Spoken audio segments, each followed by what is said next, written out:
தொலைக்காட்சி நேயர்களுக்கு வணக்கம். உங்கள் அனைவருக்கும் இனிய புத்தாண்டு மற்றும் பொங்கல் நல்வாழ்த்துக்கள்.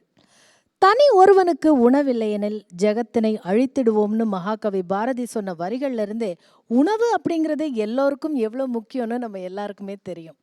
சாப்பிட்ற உணவுல எல்லாருக்குமே சரி ருசி ரொம்ப ரொம்ப முக்கியம். அந்த உணவுல ருசியை கொண்டு வர்றது ஒரு கலை.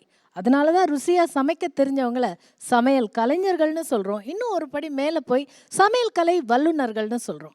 அந்த வகையில் இன்னைக்கு 6 சமையல் கலைஞர்களின் அறுசுவை. முதல்ல அவங்கள நம்ம அறிமுகப்படுத்திக்குவோம். உங்கள் எல்லாருக்கும் ஒரு பெரிய வணக்கம், வரவேற்புகள். இன்னைக்கு இந்த நிகழ்ச்சியில் வருகை புரிந்திருக்கிற சமையல் கலைஞர்களை நம்ம ஒவ்வொருத்தராக அறிமுகப்படுத்திக்கலாம். முதல்ல ஞானாம்பிகா மெஸ் திரு ரமேஷ் அவர்கள், JRV விக்டர் அவர்கள், SGS கோமதி சங்கர் அவர்கள், சிந்து கேட்ரிங் கிருஷ்ணன் அவர்கள், ஹேமாம்பிகா ராஜேஷ் கிருஷ்ணா அவர்கள், VKM சுந்தர் அவர்கள்.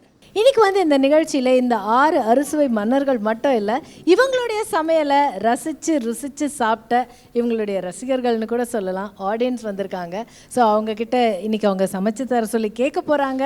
லேடிஸ்லாம் நிறைய பேர் வந்திருக்காங்க. ஸோ பெண்களுக்கு எப்போவுமே சமையல் அப்பப்போ சந்தேகங்கள் வந்துகிட்டே இருக்கும். அந்த சந்தேகங்கள்லாம் இன்றைக்கி நீங்கள் கேட்டு தெரிஞ்சுக்கலாமா?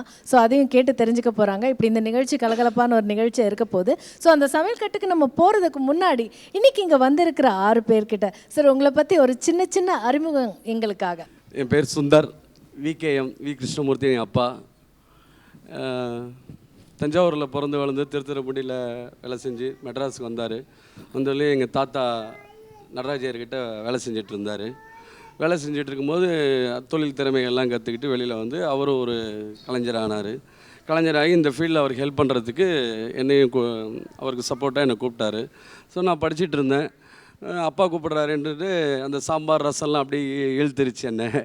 ஸோ நானும் இந்த ஃபீல்டில் இறங்கினதுக்கப்புறம் அப்பா கிட்ட இருக்கிற எல்லா விஷயங்களையும் கற்றுக்கிட்டேன். அது மாதிரி எங்களுடைய ஃப்ரெண்ட்ஸுங்க, ஸோ ஃப்ரெண்ட்ஸுன்னு சொல்லலாம், ரிலேஷன் சொல்லலாம். ஏன்னா இந்த சமையல் உலகம் பார்த்திங்கன்னா எல்லாமே ரிலேஷன்ஷிப் தான். எல்லாருக்கிட்டையும் நான் நிறைய கற்றுக்கிட்டு இருக்கேன். அதை கற்றுக்கிட்டதை எங்களுடைய வாடிக்கையாளர்களுக்கு செஞ்சு காமிக்கிறோம். நீங்கள் முதல்ல தனியாக நின்று சமைச்ச உணவு இல்லை ஒரு விசேஷம் ஞாபகம் இருக்கா? ஞாபகம் இருக்குது. 2000 ஒரு கல்யாணம் ஃபஸ்ட்டு எங்கள் அப்பா நீ இனிமேல் தனியாக செய்ப்பா, நீ தனியாக வேலை பேசிட்டு வாப்பா அப்படின்னு சொல்லி சொன்னார். இன்றைக்கி ஒரு நீ ஒரு கஸ்டமர் கூப்பிட்ருக்காங்க, நீ போ அப்படின்னு சொல்லி சொன்னார். சரிப்பா போகிறோம்ப்பா. எங்கள் அட்ரஸ் அம்பத்தூர் போயிருக்கும்போது அவங்க பிராமின்ஸ், நாங்கள் எங்கள் பிராமின்ஸும் மாமா தருவங்களும் கூப்பிடுவாங்க. பிராமின்ஸ் வேலை பேசியிருக்கும் போது எனக்கு இந்த தொழிலில் பேசிக் அப்போ தான் தெரியும். பேசிக் தெரியும் போது அவங்களுக்கு தேர்ந்தாப்பில் மெனுலாம் போட்டுட்டு வந்துட்டேன். நான் பேசிவிட்டு இப்போ ஒரு கல்யாணம்னா ஒரு 2-3 பேர் கேட்டரஸ் கிட்ட பேசுவாங்க. பேசிகிட்டு இருக்கும்போது அந்த உருளைக்கிழங்கு கறி அவங்க சொல்லியிருக்காங்க உருளைக்கிழங்கை வேக வச்சு கடுகு தாளி போட்டு இந்த மாதிரி பண்ணுங்க விடுங்கன்னாங்க. சரி, எனக்கு அப்போ அதுக்கு பேர் என்ன பேர் வைக்கிறதுன்னு தெரில எனக்கு. சரி, உப்புமா மாதிரி இருக்குமோ, உப்புமா இல்லை, உருளைக்கிழங்கு உப்புமா கறி அப்படின்ட்டு ஃபஸ்ட்டு அதுக்கு ஒரு டைட்டில் கொடுத்தேன். ஆமாம். ஆனால் அது அதுக்கப்புறம் நாளடைவில் அதுதான் உருளை பொடுமாஸ் கறி அப்படின்னு சொல்லிட்டு அது தெரிஞ்சுது எனக்கு. அப்புறம் அந்த வேலையை பேசுகிறதுக்கு விட்டல் போயிருக்காங்க. அந்த லிஸ்ட்டு இப்போ தானே லெட்டர் பேரெல்லாம் இருக்குது. அப்போல்லாம் பேரெல்லாம் கிடையாது, ஒரு பேப்பர் மட்டும்தான். இது என்னதுங்க உருளைக்கிழங்கு உப்புமா கறின்ட்டு அந்த கஸ்டமர்கிட்டே கேட்டிருக்காங்க, இது யாருங்க எழுதுனது அப்படின்னு. இந்த மாதிரி சுந்தர்னு ஒரு சமையல்கார் வந்தார், அவர் எழுதி கொடுத்தாரு. உடனே அங்கேருந்து எனக்கு ஒரு ஃபோன் போட்டார், எங்கேருந்து நான் கண்டுபிடிச்ச அந்த ஐட்டத்தை. அப்போதான் ஒவ்வொரு டிஷ்க்கும் ஸோ பேர் வைக்கிறது ஒவ்வொரு டிஷ்க்கு பேர் பிறந்த கதையே நிறைய இருக்கு. ஆமாம் ஆமாம். Okay, thank you sir. சார் நீங்கள் உங்களை அறிமுகப்படுத்திக்கங்க. என் பேர் J. ரமேஷ். எங்கள் கம்பெனி பேர் ஞானாம்பிகா கேட்ரிங் சர்வீஸு. இந்த தொழிலை பொறுத்தவரையும் எங்கள் தாத்தா, எங்கள் அப்பாவோட கூட பிறந்த ஒரு 5 பிரதர்ஸ், எங்கள் கூட பிறந்த பெரியப்பா பசங்க, அவங்கெல்லாம் என் தம்பிகள், என்னுடைய அண்ணாக்கள் எல்லாமே இந்த தொழில் நம்பி தான் எங்களுடைய ஜீவனம்சம் நடந்துட்டுருக்கு. இதே மாதிரி எங்கள் கூட வந்த 6 பேர் ரொம்ப எல்லா வகையிலையும் கஷ்டப்பட்டு வாழ்க்கையில் இந்த தொழில் தான் ஒரு தரமான தொழில்னு அந்த வகையில் நாங்கள்லாம் முன்னுக்கு வந்தவங்க. இன்னும் தொழிலை கட்டி பாதுகாத்துட்டு இருக்கோம். உங்களுடைய முதல் சமையல் இல்லை முதல் நிகழ்ச்சி எங்களுக்காக சொல்லுங்கள். நான் ஒரு 6வது படிக்கும் பொழுது அஞ்சிகம் ஸ்கூல் வெஸ்ட் மாவட்டத்தில் படிச்சிருந்தேன். நான் முதல் சமையல்னு சொல்ல போனால் ஞானாம்பிகா மெஸ்ஸுன்னு வெஸ்ட் மாவட்டத்தில் ஆரம்பித்து அதுக்கு முதல்ல ஆள் இல்லாமல் எங்கள் அப்பா ஒவ்வொரு தொழிலாக கற்றுக் கொடுத்து அதுலேருந்து சமையல் கற்றுன்றாங்க. எங்கள் அப்பாவும் அம்மாவும் எங்கள் தொழிலை கற்றுக் கொடுத்தாங்க. நீங்கள் சொல்லுங்கள் சார், அடுத்து உங்களை பற்றி. எங்கள் கேட்ரிங் வந்து ஸ்ரீ கோமதி சங்கர் கேட்ரிங் சர்வீஸ். இது என் பெயரும் என் மனைவி பெயரும் சேர்த்து நாங்கள் இதை ஆரம்பிச்சிருக்கேன். எனக்கு முன்னாடி எங்கள் அப்பா ஹோட்டல் தொழிலில் வந்து கிட்டத்தட்ட ஒரு 40 வருஷமாக வந்து அவர் பண்ணியிருந்தார். எங்கள் தாத்தாவும் பண்ணியிருந்தாங்க. நான் தஞ்சை மாவட்டத்தை சேர்ந்தவன். நான் வந்து சின்ன வயசுலேருந்தே மாம்பழத்துலாம் பிறந்து வளர்ந்தது சென்னையில். சின்ன வயசுலேருந்தே ஹோட்டல்லையும் வேலை பார்த்து நான் ஒரு 10வது வரைக்கும் படித்தேன். நான் ஒரு 6வது 7வது படிக்கும்போதுலேருந்து இந்த தொழிலுக்கு போயின்னு இருக்கேன். ஹோட்டலில் சர்விங் பண்ணிட்டு சமையல் பண்ணிட்டு அதுக்கப்புறம் கல்யாண வேலையும் கொஞ்சம் கொஞ்சமாக எங்கள் சித்தப்பா கூட சேர்ந்து வெங்கடாலம் பேர் இருந்தார், அவர் கூட சேர்ந்து. அது தவிர நாங்கள்லாம் ஒரே காம்பவுண்டில் ஒரு 5 சமையல்காரன் குடியிருப்போம், சாம்பு ஸ்வையர்னு சொல்லிட்டு. அப்புறம் வந்து எங்கள் சித்தப்பா வெங்கடாலம் பேர் இருந்தார். இந்த மாதிரி அதுக்கப்புறம் வந்து எங்கள் அப்பா குருசாமியார். இப்போ எங்கள் எல்லாமே ஒரே காம்பவுண்டில் அந்த சமையல்காரங்களே காம்பவுண்ட் தான் அது சொல்லுவாங்க. அந்த தெருவில் வந்து சமையல்காரங்க வீடு எதுன்னு கேட்டால் எங்கள் அதை காமிச்சிருவாங்க அந்த காம்பவுண்டை. அந்த மாதிரி எல்லோரும் ஒரு இடத்துல ஒத்துமையாக இருந்து ஒருத்தர் அந்த கல்யாண வேலைக்கு போய் இப்படி கொஞ்சம் கொஞ்சமாக நாங்கள் தொழிலில் படிப்படியாக கற்றுக்கிட்டோம். நீங்கள் சமைச்ச முதல் சாப்பாடு சமைச்சது முதல் என்னை வந்து ரொம்ப விரும்பி கேட்டது ஒரு டாக்டர் ஒருத்தர். அவர் வந்து இந்த மாதிரி ஒரு எண்ணெய் கத்திரிக்காய் தஞ்சாவூரில் ரொம்ப ஃபேமஸாக சொல்கிறாங்களே, அது நீங்கள் கொஞ்சம் பண்ணி தரீங்களான்னு கேட்டார். அதுதான் நான் வந்து அவருக்கு அப்போ நான் வந்து 8th படிக்கிறேன். நான் 8வது படிக்கிறேன். அப்போ வந்து எஸ்ஜிஎஸ் சபாவில் வந்து அதை ஒரு முகூர்த்தம் பேசி நான் எடுத்தது. அதுதான் நான் முதல் எடுத்த வேலையே. ஃபஸ்ட்டு ராமகிருஷ்ணா ஸ்கூலில் மெயின் ஸ்கூலில் படிச்சுட்டு இருக்கும்போது முதல்ல எடுத்த வேலை அதுதான். ஃபஸ்ட்டு அப்போ எடுத்து செஞ்சுட்டு அவர் இந்த மாதிரி கேட்டார். அவர் கொஞ்சம் இந்த மாதிரி எண்ணெய் கத்திரிக்காய் கறி வேணும்னு சொல்லிட்டு அப்போது அது மாதிரி அது நான் ஃபஸ்ட்டு அவருக்கு பண்ணி கொடுத்தேன். நான் அதில் நல்லா ஒரு திருப்தியும் அடைஞ்சார். அதுலேருந்து தான் இந்த தொழிலில் இன்னும் கொஞ்சம் எனக்கு வந்து கற்றுக்கணும், இன்னும் மேலே வரணும் அப்படின்ற ஒரு ஊக்கமும் வெறியும் அதில் வந்தது தான் எனக்கு. ஓகே, இன்றைக்கும் உங்களுடைய மெனுவில் அந்த எண்ணெய் கத்திரிக்காய் கண்டிப்பாக இன்றைக்கும் இருக்குது. எங்கள் எஸ்ஜிஎஸ்னாலே எண்ணெய் கத்திரிக்காய் விரும்பி கேட்பாங்க. கேட்கக்கூடிய நேயர் நிறைய இருக்குது. மேபி இன்றைக்கி எங்களுக்கு எண்ணெய் கத்திரிக்காய் கிடைக்குமோ என்னமோ தெரியாது, பட் ஓகே, கண்டிப்பாக எதிர்பார்ப்போம். Thank you sir. நீங்கள் சொல்லுங்கள் சார். என் பேர் கிருஷ்ணன், சிந்து கேட்ரிங்க. ஆக்சுவலி ஊர் வந்து பாலக்காடு. இங்கே வந்து 35 வருஷம் ஆகுது. நான் ஃபஸ்ட்டு ஞானாம்பிகா அவரோட ஒரு நெஹ்ரு ஸ்டேடியம் ஓப்பனிங்க்கு ஒரு பிரியாணி போட்டிருந்தேன், வெஜிடபிள் பிரியாணி. தான் ஃபஸ்ட்டு சமையல் பண்ணது. நீங்கள் சமைச்சது? ஆமாம். ஃபஸ்ட்டு பொண்ணு பிறந்ததுலேருந்து சிந்துன்னு வச்சேன். அதிலிருந்து சிந்து கேட்ரிங்னு ஆரம்பித்தோம். Thank you sir. நீங்கள் சொல்லுங்கள் சார். ஞானாம்பிகா ஜேஆர்வி கேட்ரிங் விட்டல்னு என்னுடைய பேர். எங்கள் தகப்பனார் திரு ஜெயராமிகர். எங்கள் பெரியப்பா அறுசுவை நடராஜன்னா எல்லாருக்குமே தெரிஞ்சிருக்கும். அதுவும் சென்னை மாகாணத்தில் அவருடைய தம்பி ஜெயராமிகர். அவள் கூட மொத்தம் 5 அண்ணன் தம்பிகள் எங்கள் அப்பா கூட பிறந்தவா. அதுக்கப்புறம் கிருஷ்ணமூர்த்திகர்னு கும்பகோணத்தில் எங்கள் தாத்தா வந்து வாரிசாக கொடுத்தது. விக்கிரபாண்டியம் பாண்டியத்தான் அப்படின்னு தான் கூப்பிடுவா எங்கள் பெரியப்பாவை. அந்த மாதிரி கும்பகோணத்தில் உள்ள நிறைய கிரகஸ்தால்கிட்ட நிறைய ஒர்க் பண்ணிருக்கா. நாரதகான சபா இன்றைக்கி ஆழ்வார்பேட்டில் ஃபேமஸ். அதுக்கு பின்னாடி பெரிய கேன்டீன் போட்டு அந்த கேன்டீனுக்கு வந்து எங்கள் குருஜி ஹரிதாஸ் சுவாமிகள் எங்களுக்கு போட்ட பிச்சை. அது மூலியமாக நாங்கள்லாம் வளர்ந்தோம். முதல்ல சமையல் தொழில்னு எங்கள் அப்பா முதல்ல எங்களை சொல்லிக் கொடுத்ததுன்னா, கிச்சனில் அப்பா சமையல் பண்ணிட்டு இருக்கா, நான் அப்பாவுக்கு உதவி பார்த்துட்டு இருக்கேன். கடாய் வச்சுருக்கார், அவருக்கு பக்கத்துலேயே கடுகு உளுத்தம்பருப்பு மிளகாவத்தல் ரெடியாக இருக்கணும். ஏதோ ஒரு ஐட்டத்தை வைக்கிறதுக்கு மறந்துட்டேன். அந்த கடாயை எடுத்து அப்படியே முதுகில் வச்சுட்டார். அதுதான் என்னோட முதல்ல அனுபவம். அதனால் இந்த சமையல் தொழிலுக்கு என்ன முதல்ல வேணும்னா, முதல்ல ரெஸ்பெக்ட் வேணும். எந்த தொழிலுக்கு போகிறோமோ அந்த தொழிலுக்கு உண்டான மதிப்பு மரியாதை அதெல்லாம் கொடுத்தா தான் அந்த தொழில் கிடைக்கும் அப்படின்னு எங்கள் அப்பா சொல்லாமல் சொல்லி கொடுத்தாரு. அதுலேருந்து தொழில் மேலே ஒரு பக்தி. அதாவது நான் படிச்சுட்டு இருந்தேன், எனக்கு இந்த தொழில் வரணுன்ற ஒரு இன்ட்ரெஸ்ட் கிடையாது. பட் அவர் கொடுத்த அந்த பாடம் தான் இன்றைக்கி பக்தியாக செஞ்சுட்டுருக்கு. இன்றைக்கி கஸ்தா வீட்டில் பண்ணி இன்னைக்கு வரைக்கும் உங்களை இவ்வளோ தூரம் கூட்டிகிட்டு வந்திருக்கு. நீங்கள் தனியாக முதல்ல சமைச்ச நிகழ்ச்சி? முதல்ல சமையல் நிகழ்ச்சி அப்படின்னா, நான் எங்கள் அண்ணா ஞானாம்பிகா ரமேஷ் அவர் கூட தான் முதல்ல சேர்ந்து 1990 பாலாஜி கல்யாண மண்டபத்தில் ஒரு கிரகஸ்தா கல்யாணம். அவள் வந்து நம்ம ஹரிதாஸ் சுவாமிகளுடைய டிவோட்டி. அவருடைய பேத்தி கல்யாணம் தான் முதல்ல பண்ணி கொடுத்தோம். தேங்க்யூ. நீங்கள் சொல்லுங்கள் சார். எல்லாருக்கும் பொங்கல் வாழ்த்துக்கள். என் பேர் ராஜேஷ் கிருஷ்ணா. எங்கள் அப்பா பேர் சுப்பிரமணிய ஐயர். அவர் தான் என்னோடய குரு. இந்த ப்ரொஃபஷனல் லைக் பண்ணி எடுத்ததுக்கு காரணமே அவர் தான். அவர் செஞ்சு படிச்சுட்டு இருக்கும்போது அவர் பண்ணுற சமையல் எடுத்துன்னு போய் சர்வீஸுக்கு போய் பார்த்து அங்கே சாப்பிட்றவா அதோட சுவையை பாராட்டும் போது கிடைக்கிற சந்தோஷத்தை நம்மளும் பண்ணால் எப்படி இருக்கும் அப்படிங்கிறதுனால தான் இந்த ப்ரொஃபஷனையே நான் தேர்ந்தெடுத்தேன். அதில் டெவலப் ஆகி வந்துட்டுருக்கோம். சக்ஸஸ்ஃபுல்லாக இருக்கிறீங்க. சார் நீங்கள் சமைச்ச முதல் நிகழ்ச்சி? 1990 ஒரு மேரேஜ். அந்த கல்யாணம் எடுத்த போது அப்பாவுக்கு உடம்பு சரியில்லாமல் போயிடுது. அந்த ஃபங்க்ஷனை நான் நின்று பார்க்க வேண்டிய கட்டாயத்தில் அப்போ நான் படிச்சுட்டு இருந்தேன். போய் அந்த கல்யாணம் தான் ஃபஸ்ட் எடுத்து பண்ணேன். ஓகே. ஸோ அது உங்களுக்கு மறக்க முடியாது இல்லையா? கண்டிப்பாக. 4 பேருக்கு வந்து சுவையாக ஆரோக்கியமாக சமைக்கலாம். இப்போ வீட்டில் நம்ம செஞ்சிடலாம். ஆனால் வந்து ஒரு எத்தனையோ 40 பேர் தொடங்கி 4000 பேர் 4 லட்சம் பேர் கூடுற ஒரு இடத்துல வர்றவங்க எல்லாரும் திருப்திப்படுற மாதிரி சுவையாக ஆரோக்கியமாக சமைக்கிறது தான் இவங்களுடைய ஸ்பெஷாலிட்டி. ஸோ அதனால தான் இன்றைக்கி இவங்க இந்த நிகழ்ச்சியில் கெஸ்ட்டாக வந்து உட்காந்துருக்காங்க.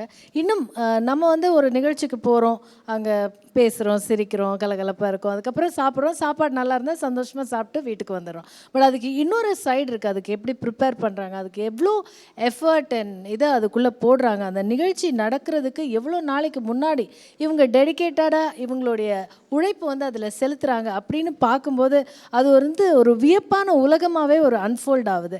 ஸோ அந்த மாதிரி நிறைய விஷயங்கள் இந்த நிகழ்ச்சியில் தொடர்ந்து நீங்கள் எங்களுக்கு சொல்லணும். ஸோ உங்ககிட்ட நிறைய பேசிட்டோம், அடுத்து உங்கள் ரசிகர்கள் கிட்ட பேசலாம்னு நினைக்கிறோம். வணக்கம் எல்லாருக்கும். இந்த நிகழ்ச்சிக்கு வந்ததுக்கு முதல்ல நன்றி. இந்த நிகழ்ச்சியில் தொடர்ந்து உங்களுக்கு ரொம்ப பிடிச்ச சமையல் கலை வல்லுநர்கள் 2 பேராக நமக்காக சமையல் செஞ்சு கொடுக்க போகிறாங்க. நீங்கள் அதை ருசிக்க போகிறீங்க. பட் அதுக்கு முன்னாடி இவங்களை பற்றி ஓரிரு வார்த்தைகள். நான் வந்து விகேஎம் கேட்ரிங்கோட நண்பர். நான் சாப்பிட்ருக்கோம். நான் என்னோடய ரிலேஷனுக்கோ இல்லை என்னை கூட எங்கள் தங்கை இதெல்லாம் பண்ணியிருக்காரு அவர். அவரோட சமையல் எல்லாத்துலேயுமே அவங்கக்கிட்ட இருந்து நான் பார்த்த விஷயம் என்னென்னு கேட்டிங்கன்னா, சமையல் செய்கிறது ருசியாக செய்கிறதுன்றது ஒரு மாஸ்டரோட திறமை, இல்லை இவரோட நுணுக்கங்களை சொல்லிட்டு எஸ் அவ்வளோ. ஆனால் அது எத்தனை பேர் வந்தாலும் ஒருத்தர் கூட இல்லைன்னு சொல்லி பரிமாறுற திறமை இருக்குது பார்த்தீங்களா, அதை நான் விகேஎம் கேட்டிங்களா நான் அதை கண்டிப்பாக அது அவர்கிட்ட மட்டும் இல்லை, இப்போ இங்கே இருக்க இந்த ஜாம்பவான் எல்லார் வீட்லேயும் நம்ம அதை பார்த்துருக்கோம். ருசின்னு பார்த்தீங்கன்னா எதுவுமே குறை சொல்ல முடியாது. சார், நம்ம நிகழ்ச்சிக்கு போகிறதுக்கு முன்னாடி நல்லா ரசிக்க தெரிஞ்சவங்க தான் நல்ல கலைஞர்களாக இருக்க முடியும். ஸோ நீங்கள் எல்லாம் நல்ல கலைஞர்கள், ரொம்ப சிறப்பாக, அதாவது சமையல் கலையை வந்து அடுத்த ஸ்டெப்புக்கு எடுத்துகிட்டு போகிறவங்க. ஒரு சமைக்கிறது, சாப்பாடு நல்ல ருசியாக இருக்குது, அதையும் தாண்டி உங்களை பற்றி பேசுகிறவங்க இன்னும் பெருமையாக பேசுகிறாங்க. ஸோ கண்டிப்பாக நீங்கள் வந்து இங்கே உட்கார்ந்துருக்கிற ஒவ்வொருத்தர்கிட்ட இருக்கிற ஒவ்வொரு விஷயங்களுக்கு ரசிகராக இருப்பீங்க. ஸோ ஒவ்வொருத்தரும் இன்னொருத்தங்க கிட்ட ரசித்த விஷயங்களை பற்றி எங்களுக்காக சொல்லுங்கள். ரமேஷ் சார்கிட்ட என்ன கற்றுக்கிட்டதுன்னா, என்கிட்ட ஒரு ட்ரிப்பு காலையில் விடிய காலையில் ஒரு 6 மணிக்கு எனக்கு ஃபோன் பண்ணாங்க. என்ன சுந்தர் எங்கே இருக்கேன்னாங்க. நான் இது மாதிரி மண்டபத்தில் இருக்கேன்னு. எங்கே வேலை அப்படின்னாரு. எனக்கு 3 இடத்துல வேலைன்னு. எந்த மண்டபத்தில் வேலை? ஏ ராஜேஸ்வரியில் வேலை, பிடிஆரில் வேலை, இது மாதிரி இங்கே வேலை அங்கே வேலைன்னு சொல்லிட்டு இருந்தேன். சரி, நேற்று நைட் எங்கே இருந்த அப்படின்னு சொல்லி கேட்டார். கேட்கும் போதே எனக்கு டவுட்டாக இருந்தது, என்ன இப்படி கேட்டுக்கிட்டே இருக்காரு. நான் பிடிஆரில் இருந்தேன் அப்படின்னு. ஏ ராஜேஸ்வரியில் யார் இருந்தாங்கன்னு என்னாரு. சரி, நாளைக்கு காலையில் நீ ஏவி ராஜேஸ்வரி ராதாகிருஷ்ணன் ரோட்டில் இறங்கும் போது ஏவி ராஜேஸ்வரி மெயின் ரோட்லேருந்து இறங்கி நீ நேராக நடந்து போ அப்படின்னாரு. எனக்கு ஒன்றும் புரியல. என்ன நான் சொல்லணும், நீ நடந்து போயேன், நாங்கள் உட்காந்துட்ருப்பேன் அப்படின்னாரு. சரின்னு. எனக்கு அது அர்த்தம் தெரியல. நானும் மறுநாள் காலையில் டிஃபன் ஆரம்பிக்கிறதுக்கு முன்னாடி ஒரு 6-6:30 மணிக்கு நான் நடந்து உள்ளார போயிட்டுருக்கேன். உள்ளார போய்க்கும்போது ரமேஷன் இருக்காரா பார்த்துக்கிட்டே இருக்கேன். ரமேஷன் இல்லை. நான் நேராக கிச்சன் போய்ட்டு ரமேஷன் வந்தாரேன்னு வரலன்னாங்க. அப்புறம் ஃபோன் போட்டு கேட்டேன் நான், என்னென்ன வர சொன்னீங்களே என்ன, நீ வர வழியில் ஏதாவது பார்த்தியா அப்படின்னாரு. பார்த்தேன். என்னென்ன யாராவது கூப்பிட்டவங்ககிட்ட பேசினாங்களான்னாரு. ஆமாண்ணா பேசினாங்க, வீட்டுக்காரங்களாம் பேசினாங்க. யாரும் எதுவும் சொன்னாங்களா? ஒன்றும் சொல்லலை என்ன. அதுதான் தொழிலுக்கு கிடைச்ச வெற்றி. எந்த ஒரு சமையல்காரங்களும் வீட்டுக்காரங்களுடைய நேரடியாக போய் அணுகணும், அவங்கள ஃபேஸ் பண்ணி உள்ளார போகணும். அதில் பார்த்திங்கன்னா அந்த பிரசித்தி பெற்ற மன்றம் ஏவி ராஜேஸ்வரி எது கேட்டிங்கன்னா, எங்கள் தாத்தா, எங்கள் பெரியப்பா, எங்கள் அத்திமாரெலாம் சொல்லுவா, ஏவி ராஜேஸ்வரி வழியாக சைடு கேட்டு வழியாக தான் சமையல்காரங்களாம் போவாங்க. ஏன்னா உள்ளார என்ன நடக்கும் எது நடக்குன்னு தெரியாது. நேராக கிச்சனுக்கு போயிட்டு அங்கே இருக்க சூப்பர்வைசர் எல்லாம் சாப்பிட்டாங்களா கொண்டாங்களா, யாருக்கும் தட்டுப்பாடு இல்லையே, அதுக்கப்புறம் ஒன்றும் இல்லைன்னு சொல்லி அந்த மேனேஜர் சொன்னதுக்கப்புறம் தான் அந்த வீட்டுக்காரங்களை போய் பார்ப்பாங்க. ஆனால் எங்கள் அண்ணன் என்ன சொன்னார்னா, முதல்ல நீ மெயின் ரோட்லேருந்து உள்ளார போ, ரிசல்ட்டை சந்திச்சிட்டதுக்கப்புறம் நீ போய் உன் வேலைக்காரனை பாரு. எனக்கு ஒரே ஷாக்கிங்காக இருந்தது. ஸோ ரொம்ப அந்த உடைய இது ரொம்ப அனுபவித்தேன் நான். நான் கிருஷ்ணன் பற்றி சொல்லணும். நேரு ஸ்டேடியத்தில் ஓப்பனிங்க்கு 50,000 குழந்தைகளுக்கு இந்த ஃபுட் பாக்கெட், அதில் வந்து டிஃபன் ஐட்டம், பிரியாணிக்கு பகோடா குருமா. அப்போ வந்து இந்த பிரியாணி போடுறதுக்கு யார் திறமையான ஆள் அப்படின்னு எங்கள் அண்ணா ராஜன், எங்கள் பெரிய அண்ணாவும் ரமேஷும் கேட்கும்போது, அப்போ தான் சைதாப்பேட்டில் முதல்ல கிருஷ்ணன் வந்து பெஸ்ட்டு ஃப்ரெண்டு எனக்கு, அவரை பண்ண சொல்லலாம் அப்படின்னு சொல்லும்போது எங்கள் அண்ணா வந்து முதல்ல பெரிய அண்ணா வந்து பண்ணுவாரா அப்படின்னு 2-3 கேட்டார். பண்ணுவார்ப்பா, நீ பாரு நீ அப்படின்னோம். அந்த வேலையில் அதாவது ஒரு டேக்ஸா அப்படின்னா 25 படி, அந்த ஒரு டேக்ஸா அப்படின்னா மொத்தம் ஒரு ஷிஃப்ட்டுக்கு 10 டேக்ஸா போடுவோம், 250 படி. அந்த மாதிரி 4 ஷிஃப்ட்டு போட்டோம். இந்த டேக்ஸா ஏறும், அடுத்த டேக்ஸா இறங்கும். அந்த மாதிரி 2 ஷிஃப்ட்டு. அந்த மாதிரி ஒரே மாதிரி அந்த பொருளை ஒரே மாதிரி ஒரே தரத்தோட முதல்ல கொடுத்த எனக்கு தெரிஞ்ச ஃபஸ்ட்டு கலைஞர் கிருஷ்ணன். அதுவும் அந்த குழந்தைகளுக்கு. ஆமாம், அதுவும் ஒரு குவாலிட்டியாக நாங்கள் அந்த குவாலிட்டின்னா ரொம்ப ஒரு எதிர்பார்ப்போம். அதே நேரத்தில் குழந்தைகளுக்கெல்லாம் காரசாரம் ஜாஸ்தி இல்லாமல் மைல்டாக இருக்கணும். அந்த ஃபுட் பேக்கெட் எப்படின்னா அந்த பிரியாணி போட்டு அதுக்கப்புறம் ஆற வச்சு அதை பேக் பண்ணி அவங்க சாப்பிடும்போது 1 மணி இருக்கும். அது வரைக்கும் அந்த பொருள் கெட்டு போகாமல் இருக்கணும்னு நாங்கள் என்ன எதிர்பார்த்தோமோ அதை சொல்லாமல் செஞ்சு கொடுத்தாரு. அவருக்கு அந்த படிப்பினை நான் சொல்லிகிட்டே இருப்பேன், கிருஷ்ணா இப்படி இருக்கணும் அப்படி இருக்கணும்னு சொல்லிகிட்டே இருப்பேன். ஆனால் ஒன்றும் பேசவே மாட்டார். வேலையில் காட்டின எனக்கு தெரிஞ்ச ஒரு சிங்கம். இல்லை, அன்றைக்கி ஒரு தைரியம் அவ்வளோ பண்ணலாம் அப்படின்னு நாங்கள் சும்மா விளையாட்டுத்தரமாக இறக்கி வச்சோம் எல்லாமே. அன்றைக்கெல்லாம் பார்க்க போனால் ஒரு பிரியாணி ஒரு 25 படின்னு ஒரு 30 கிலோ ஒரு டைஸில் போட்டு இறக்கணுன்னா அதுக்கு அளவெல்லாம் கிடையாது. சும்மா ஒரு குத்து மதிப்பாக போடுறது தான் எல்லாமே. உப்பாக இருந்தாலும் மிளகா தூளாக இருந்தாலும் காய்கறியாக இருந்தாலும் எல்லாமே ஒரு எக்ஸ்பீரியன்ஸில் அப்படியே தூக்கி போடுறது தான். ஸோ இன்னைக்கு நம்ம நிகழ்ச்சிக்கு சமைச்சு கொடுக்க போகிறீங்க, அதை சாப்பிட்டு ருசித்து பார்க்குற பாக்கியம் எங்கள் எல்லாருக்கும் இந்த ஆடிட்டோரியமில் இந்த செட்டில் கிடைக்க போகுது அப்படின்னு நினைக்கும் போது ரொம்ப சந்தோஷமாக இருக்குது. யார் 2 பேர் முதல்ல போய் சமைச்சு தர போகிறீங்க? என்ன எங்களுக்காக செய்ய போகிறீங்க? பொங்கல்ங்கிறதுனால ஒரு ஸ்வீட்டாக இருக்கிறதுக்காக கல்கண்டு பொங்கல்லேருந்து ஆரம்பிக்கிறோம். ஜே ரமேஷ் அவர் கூட உதவியாக நான் விட்டல் ஓகே, ரொம்ப சந்தோஷமாக இருக்குது, ஆவலாக எதிர்பார்க்குறோம். ப்ளீஸ் அவங்களுக்கு ஒரு பெரிய கைத்தட்டி கொடுக்கலாம்.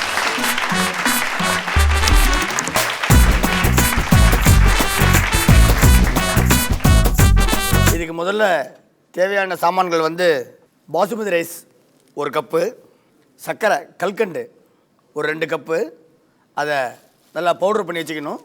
முந்திரி, திராட்சை, நெய், அப்புறம் ஏலக்காய் பொடி, கொஞ்சம் நல்லா வாசனைக்கு குங்குமப்பூ. இப்போ முதல்ல என்ன பண்ணுறோம், இந்த அரிசியை நல்லா வறுக்க போகிறோம். ஏன் இந்த பாசுமதி அரிசியை நம்ம வறுக்கிறோம் அப்படின்னா, இந்த அரிசி எப்போ இதை மூட்டை கட்டினது, எப்போ இது பண்ணாங்க அதெல்லாம் தெரியாது. அதில் ஒரு சின்ன இந்த மக்க வாசனை அடிக்கும். அந்த பொங்கலில் ஒரு சின்ன ஸ்மெல் வந்தாலும் வரும். அதனால் ஒரு ஸ்பூன் நெய் விட்டுண்டு இந்த பாஸ்மதி ரைஸை நல்லா வறுக்க போகிறேன். ஒரு பொன்னிறமாக வறுத்துட்டு அதை நல்லா வெந்நீரில் அலம்பு போகிறப்ப நல்லா வறுத்துட்டேன்.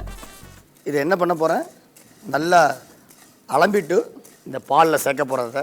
சார், இந்த அக்கார வடிசல்ன்றது பொங்கல் கேட்டகரியில் சேருமா இல்லை சக்கரை பொங்கல் கேட்டகரியில் சேருமா சார்? சக்கரை பொங்கல் கேட்டகரியில் தான். அது கொஞ்சம் பொங்கல் கெட்டியாக இருக்கும், இது கொஞ்சம் இலகி இருக்கும். அதில் ஏன் சார் லவங்கம் சேர்க்குறோம்? நம்ம லவங்கம் ஒரு வாசனை தூக்கி கொடுக்கறதுக்கும், 2வது வெள்ளத்து கூட எப்படி சுக்கு சேர்ந்தா எவ்வளோ ருச்சியோ அதே மாதிரி அக்கார உடசல்ல அந்த லவங்கம் பொதுவாக கேசரி, அக்கார உடசல் இந்த மாதிரி ஸ்வீட் பண்ணுற இடத்துல எப்போவுமே ஒரு சால்ட்டு போடுற மாதிரி இந்த மாதிரி ஒரு 2 லவங்கம் சேர்த்தா ஒரு வாசனையும் அந்த நெய் அஜீரணமாகாமல் இருக்கிறதுக்கு ஜீரணத்துக்காகவும் அது சேர்க்கறது. உடம்புக்கு ஹெல்த்தா சார்? அது கண்டிப்பாக ஹெல்த்து. எந்த விஷயத்தில் சார்? ஜீரணத்துக்காகவும். சபாஷ். அதை பற்றி இன்னும் கொஞ்சம் விளக்கமாக சொன்னீங்கன்னா நிறைய பேர் தெரிஞ்சுப்போம். தஞ்சை மாவட்டத்தில் அக்கார உடசல் ரொம்ப ரொம்ப ரொம்ப ஒரு பிரசித்தி பெற்ற ஒரு சாப்பாடு. அதே மாதிரி உங்களுக்கு பெருமாள் கோயிலெல்லாம் ரொம்ப ரொம்ப விரும்பி செய்யக்கூடிய ஒரு ஐட்டம் அது. அது நல்லா பைத்தம்பருப்பு, பால், அரிசி, பச்சரிசி, பொன்னி அரிசி, அதே மாதிரி பாசுமதி அரிசிலையும் பண்ணலாம். அச்சு வெல்லம் இல்லைன்னா நம்ம இந்த வெல்லம் மண்டை வெல்லத்தில் போட்டு பண்ணலாம். இது ரொம்ப ஒரு ஒரு ஒரு அதாவது மக்களிடையே சக்கரை பொங்கலை அடுத்தபடியாக ரொம்ப விரும்பி கேட்குற ஐட்டம் அக்கார உடசல். அதாவது எப்போவுமே வெள்ளத்து கூட தேங்காய் சேர்த்தா ஒரு ருச்சி. எப்போவுமே சக்கரை பொங்கல் பண்ணிவிட்டு நீங்கள் தஞ்சாவூர் சைடோ திருநெல்வேலி சைடோ பார்த்தீங்கன்னா தேங்காயை இளம் தேங்காயை கட் பண்ணி அந்த பச்சை தேங்காய் பத்தையோடு சக்கரை பொங்கலை சாப்பிடுவாங்க. அந்த தேங்காயில் வர பாலுக்கும் இந்த வெள்ளத்துக்கும் சேரும்போது காம்பினேஷன் அவ்வளோ ருச்சியாக இருக்கும். அதுதான் ஒரு எந்த சக்கரை பொங்கலையும் இந்த அக்கார உடசலையும் ருசித்து சாப்பிட்றதுக்கு காரணமே அந்த தேங்காவுடைய ருச்சியும் இந்த வெள்ளத்தினுடைய ருச்சியும் தான். இப்போ இந்த வறுத்த அரிசியை நல்லா 2-3 தடவை அலம்பி எடுத்துட்டேன்.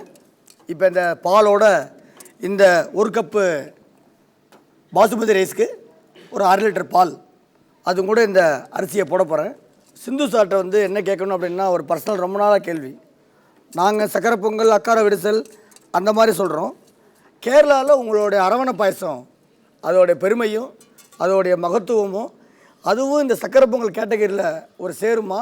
ஆமாம், சேராதா? சக்கரை பொங்கல் மாதிரி வராது, பாயசம். பாயசம் பாயசம், அரவணை பாயசம். அது கெட்டியாக இருக்கே சார். நம்ம சக்கரை அது பொங்கல் கெட்டியாக இருந்ததுன்னா அதுக்கு நம்ம இலையில் ஊற்றுற மாதிரியும் பண்ணிக்கலாம், இல்லை கொஞ்சம் கெட்டியாக எடுத்து கப்பில் கொடுக்குற மாதிரியும் பண்ணிக்கலாம். ஆனால் ஆக்சுவலி வந்து அரிசியை வறுத்து அதுக்கப்புறம் வந்து ஆஃப் ஆயிலில் வேக வச்சு அப்புறம் வெல்லம் பாவு காய்ச்சி போட்டு தேங்காய் பாலில் போட்டு கொஞ்சம் வாசனையாக போட்டால் தான் அது நல்லாயிருக்கும். அரவணை பாயசத்துக்கும் சதசதத்துக்கும் என்ன சார் வித்தியாசம்? சதசதயத்துக்கும் அவ்வளோ வித்தியாசம் எல்லாம் கிடையாது. தேங்காய் பால் நிறைய போடுறோம், சதசதயம் கொஞ்சம் அரிசி மாதிரி அந்த அரிசி கடிபடணும், அதுதான் அரவணை. 1 கப்பு பாசுமதி அரிசி, 2 கப்பு கல்கண்டு பவுடர், இந்த பால், அது கூட இந்த குங்குமப்பூ வந்து 0.25 கிராம்ஸ், அதாவது 1 கிராமில் 1/4 கிராம். அந்த 1/4 கிராமில் அதுலேயும் பாதி தான் முதல்ல இதில் போட போகிறேன். எதனால் அப்படின்னா அந்த கலர் அந்த அழகு இது கொஞ்சம் முன்னாடி சேர்த்துட்டா மறுபடியும் கீழே இறக்கி வச்சுட்டு மேல் அலங்காரத்துக்கு இதை பாதியை உபயோகப்படுறதுக்கோசரம் இப்போ இதை போடுறேன். குங்குமப்பூ போட்டோன்னே அந்த பொங்கலோடைய கலர் கொஞ்சம் மாறுமா சார்? ஒரு லைட் ஒரு எல்லோ, ஒரு லைட் எல்லோ கலர் கிடைக்கும். இது வந்து ஒன்று கல்கண்டை வந்து பாகு எடுத்து பண்ணலாம், ஒரு இங்கே குயிக்காக பண்ணணுன்றதுக்கோசரம் சர்க்கரை வந்து பொடி பண்ணி கலந்து பண்ணுறோம். பாகு எடுக்கிறதுக்கும் சர்க்கரை பொடி பண்ணுறதுக்கு என்ன சார் டிஃப்ரென்சேஷன்? பாகு எடுத்தால் அது வந்து நல்லா கெட்டித்தன்மை வரும், நல்லா சேர்ந்துருக்கும். அதாவது ஸ்வீட்னஸ் வந்து கொஞ்சம் அதிகரித்து கொடுக்கும், நாள் நிற்கும். அதாவது வந்து நம்ம காலையில் பண்ணுற பொங்கல் இரவு வரைக்கும் கெட்டு போகாமல் இருக்கும். சர்க்கரையும் அளவாக சேரும் அதில். சார் இப்போ கல்கண்டு பாகு என்ன பதத்துக்கு வந்துருச்சு? கல்கண்டு கம்பி பாகு பதத்துக்கு வந்துருச்சா? கல்கண்டு பாகு வந்து கம்பி பதத்துக்கு வந்துடுது. இந்த அரிசி கொஞ்சம் வெந்த உடனே இதை எடுத்து அதில் போட போகிறோம். நிறைய திருமணத்தில் பார்த்தீங்கன்னா சாம்பாரில் வந்து வெல்லம் போடுறேன்றாங்க, அது உண்மையாக பொய்யா? புளியில் வந்து ஒரு கடுப்பு தன்மை இருக்குது. எப்படி ஸ்வீட்டை பண்ணால் கொஞ்சம் உப்பு போடுங்கன்னு சொல்கிறாமோ, சர்க்கரை தூக்கி கொடுக்கணும்னு சொல்கிறோமோ, அந்த சர்க்கரை தூக்கி கொடுக்கறதுக்காக மட்டும் அந்த உப்பு இல்லை, அதில் ஒரு வேதியியல் தன்மைக்காக அந்த உப்பு போட சொல்கிறது. அது மாதிரி தான் இந்த வெல்லத்தையும் வேதியியல் தன்மைக்காக நாங்கள் அது போடுறோம். கொதிச்ச இதில் வந்து இந்த பாகை விட போகிறேன். முடியும் தருவாயில் வந்திருக்கு. இதுக்கு வந்து மேல் அலங்காரமாக கொஞ்சம் ஒரு வானிலையில் ஒரு 2 ஸ்பூன் நெய்யை விட்டுட்டேன். முதல்ல திராட்சையை போட போகிறேன். ஏன்னா திராட்சையை ஏன் இப்போ முதல்ல போடுறோம், முந்திரியை ஏன் பின்னாடி போடுறோன்னா, திராட்சை வந்து பொரிஞ்சு வந்து முந்திரியை போட்டால் தான் முந்திரி செவக்காமல் இருக்கும், இல்லைன்னா முந்திரி செவந்து போய் கருத்து போயிடும். அதனால் முதல்ல திராட்சையை இந்த வானிலையில் போடுறேன். அது கொஞ்சம் நல்லா பொன்னிறமாக பொரிஞ்ச உடனே அதுக்கப்புறமா தான் அந்த முந்திரியை போட போகிறேன். ஏன்னா திராட்சைக்கு வந்து எப்போதுமே கொஞ்சம் வெயிட் ஜாஸ்தி, முந்திரிக்கு வந்து பொரிக்கக்கூடிய தன்மையும் இதுவும் ரொம்ப கம்மி. அதனால் திராட்சை கொஞ்சம் நல்லா ஒரு பொன்னிறமாக பொரிஞ்ச உடனே இது ரெண்டும் ஒரே அளவு தான். இது 10 கிராம்னா முந்திரியும் 10 கிராம் தான், ரெண்டும் ஒரே அளவு. இது ரெண்டும் ஒரே ஈக்குவலில் இந்த திராட்சை பொரிஞ்ச உடனே அடுத்தது முந்திரியை மேலே போட்டிருக்கேன். இதுக்கு வந்து எப்போதுமே ஏலக்காய் பொடியை வந்து பொடி பண்ணி வச்சுட்டுருணும். அந்த ஏலக்காய் கூட கொஞ்சம் போகிற சர்க்கரையை பொடி பண்ணிட்டா அது சீக்கிரம் பவுடர் ஆகிடும். ஏலக்காய் பொடியை எப்போதுமே ஏன் கீழே இறக்கி வச்சு போடுறோம் அப்படின்னா, அது கொஞ்சம் அந்த கசப்பு வந்துடும். அதனால் எப்போதுமே கீழே இறக்கி வச்சு தான் அந்த ஏலக்காய் பொடியை போடுவோம். இப்போ திராட்சையும் முந்திரியும் நல்லா பொன்னிறமாக செவந்து போச்சு. இதை வந்து இந்த கல்கண்டு பொங்கலோட சேர்க்குறேன். இப்போ இந்த ஏலக்காய் பொடியை இது மேலே. ஸோ பொங்கல் ரெடி ஆயாச்சு. நான் பொங்கல் உங்களுக்கெல்லாம் எடுத்துகிட்டு வந்து கொடுக்க போகிறேன். ஒரு பெரிய கைத்தட்டல் கொடுக்கலாமா? இன்றைக்கி நம்ம நிகழ்ச்சியோட முதல் உணவு வகை ரெடி ஆயாச்சு. Thank you sir, thank you very much. கல்கண்டு பொங்கல், கல்கண்டு பொங்கலோ பொங்கல்.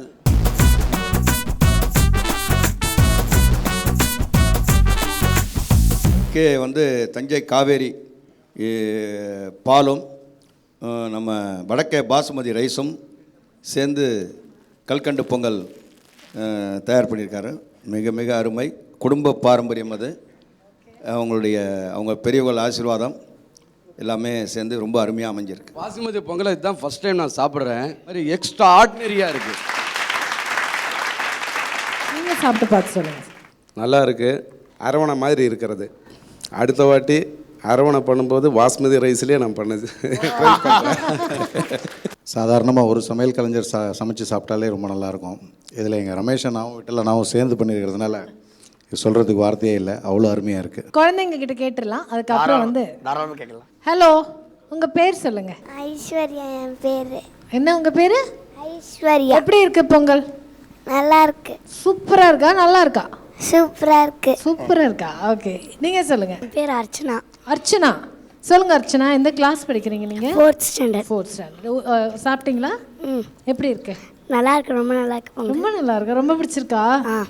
நாங்கள் வீட்டில் வந்து குறைவாக தான் சாப்பிட்ருக்கோம் பொங்கல்ங்கிறது. இங்கே இது வந்து ஒரு டிஃப்ரெண்ட்டாக இருக்குது. பிடிச்சிருக்கு. ஓகே, அப்புறம் அடுத்து சார், பொங்கல் வந்து வேக்காடு கம்மியாக இருக்குதா கரெக்ட் வேக்காடுங்களா? அது நீங்கள் கேட்ட கேள்வி கரெக்டான கேள்வி.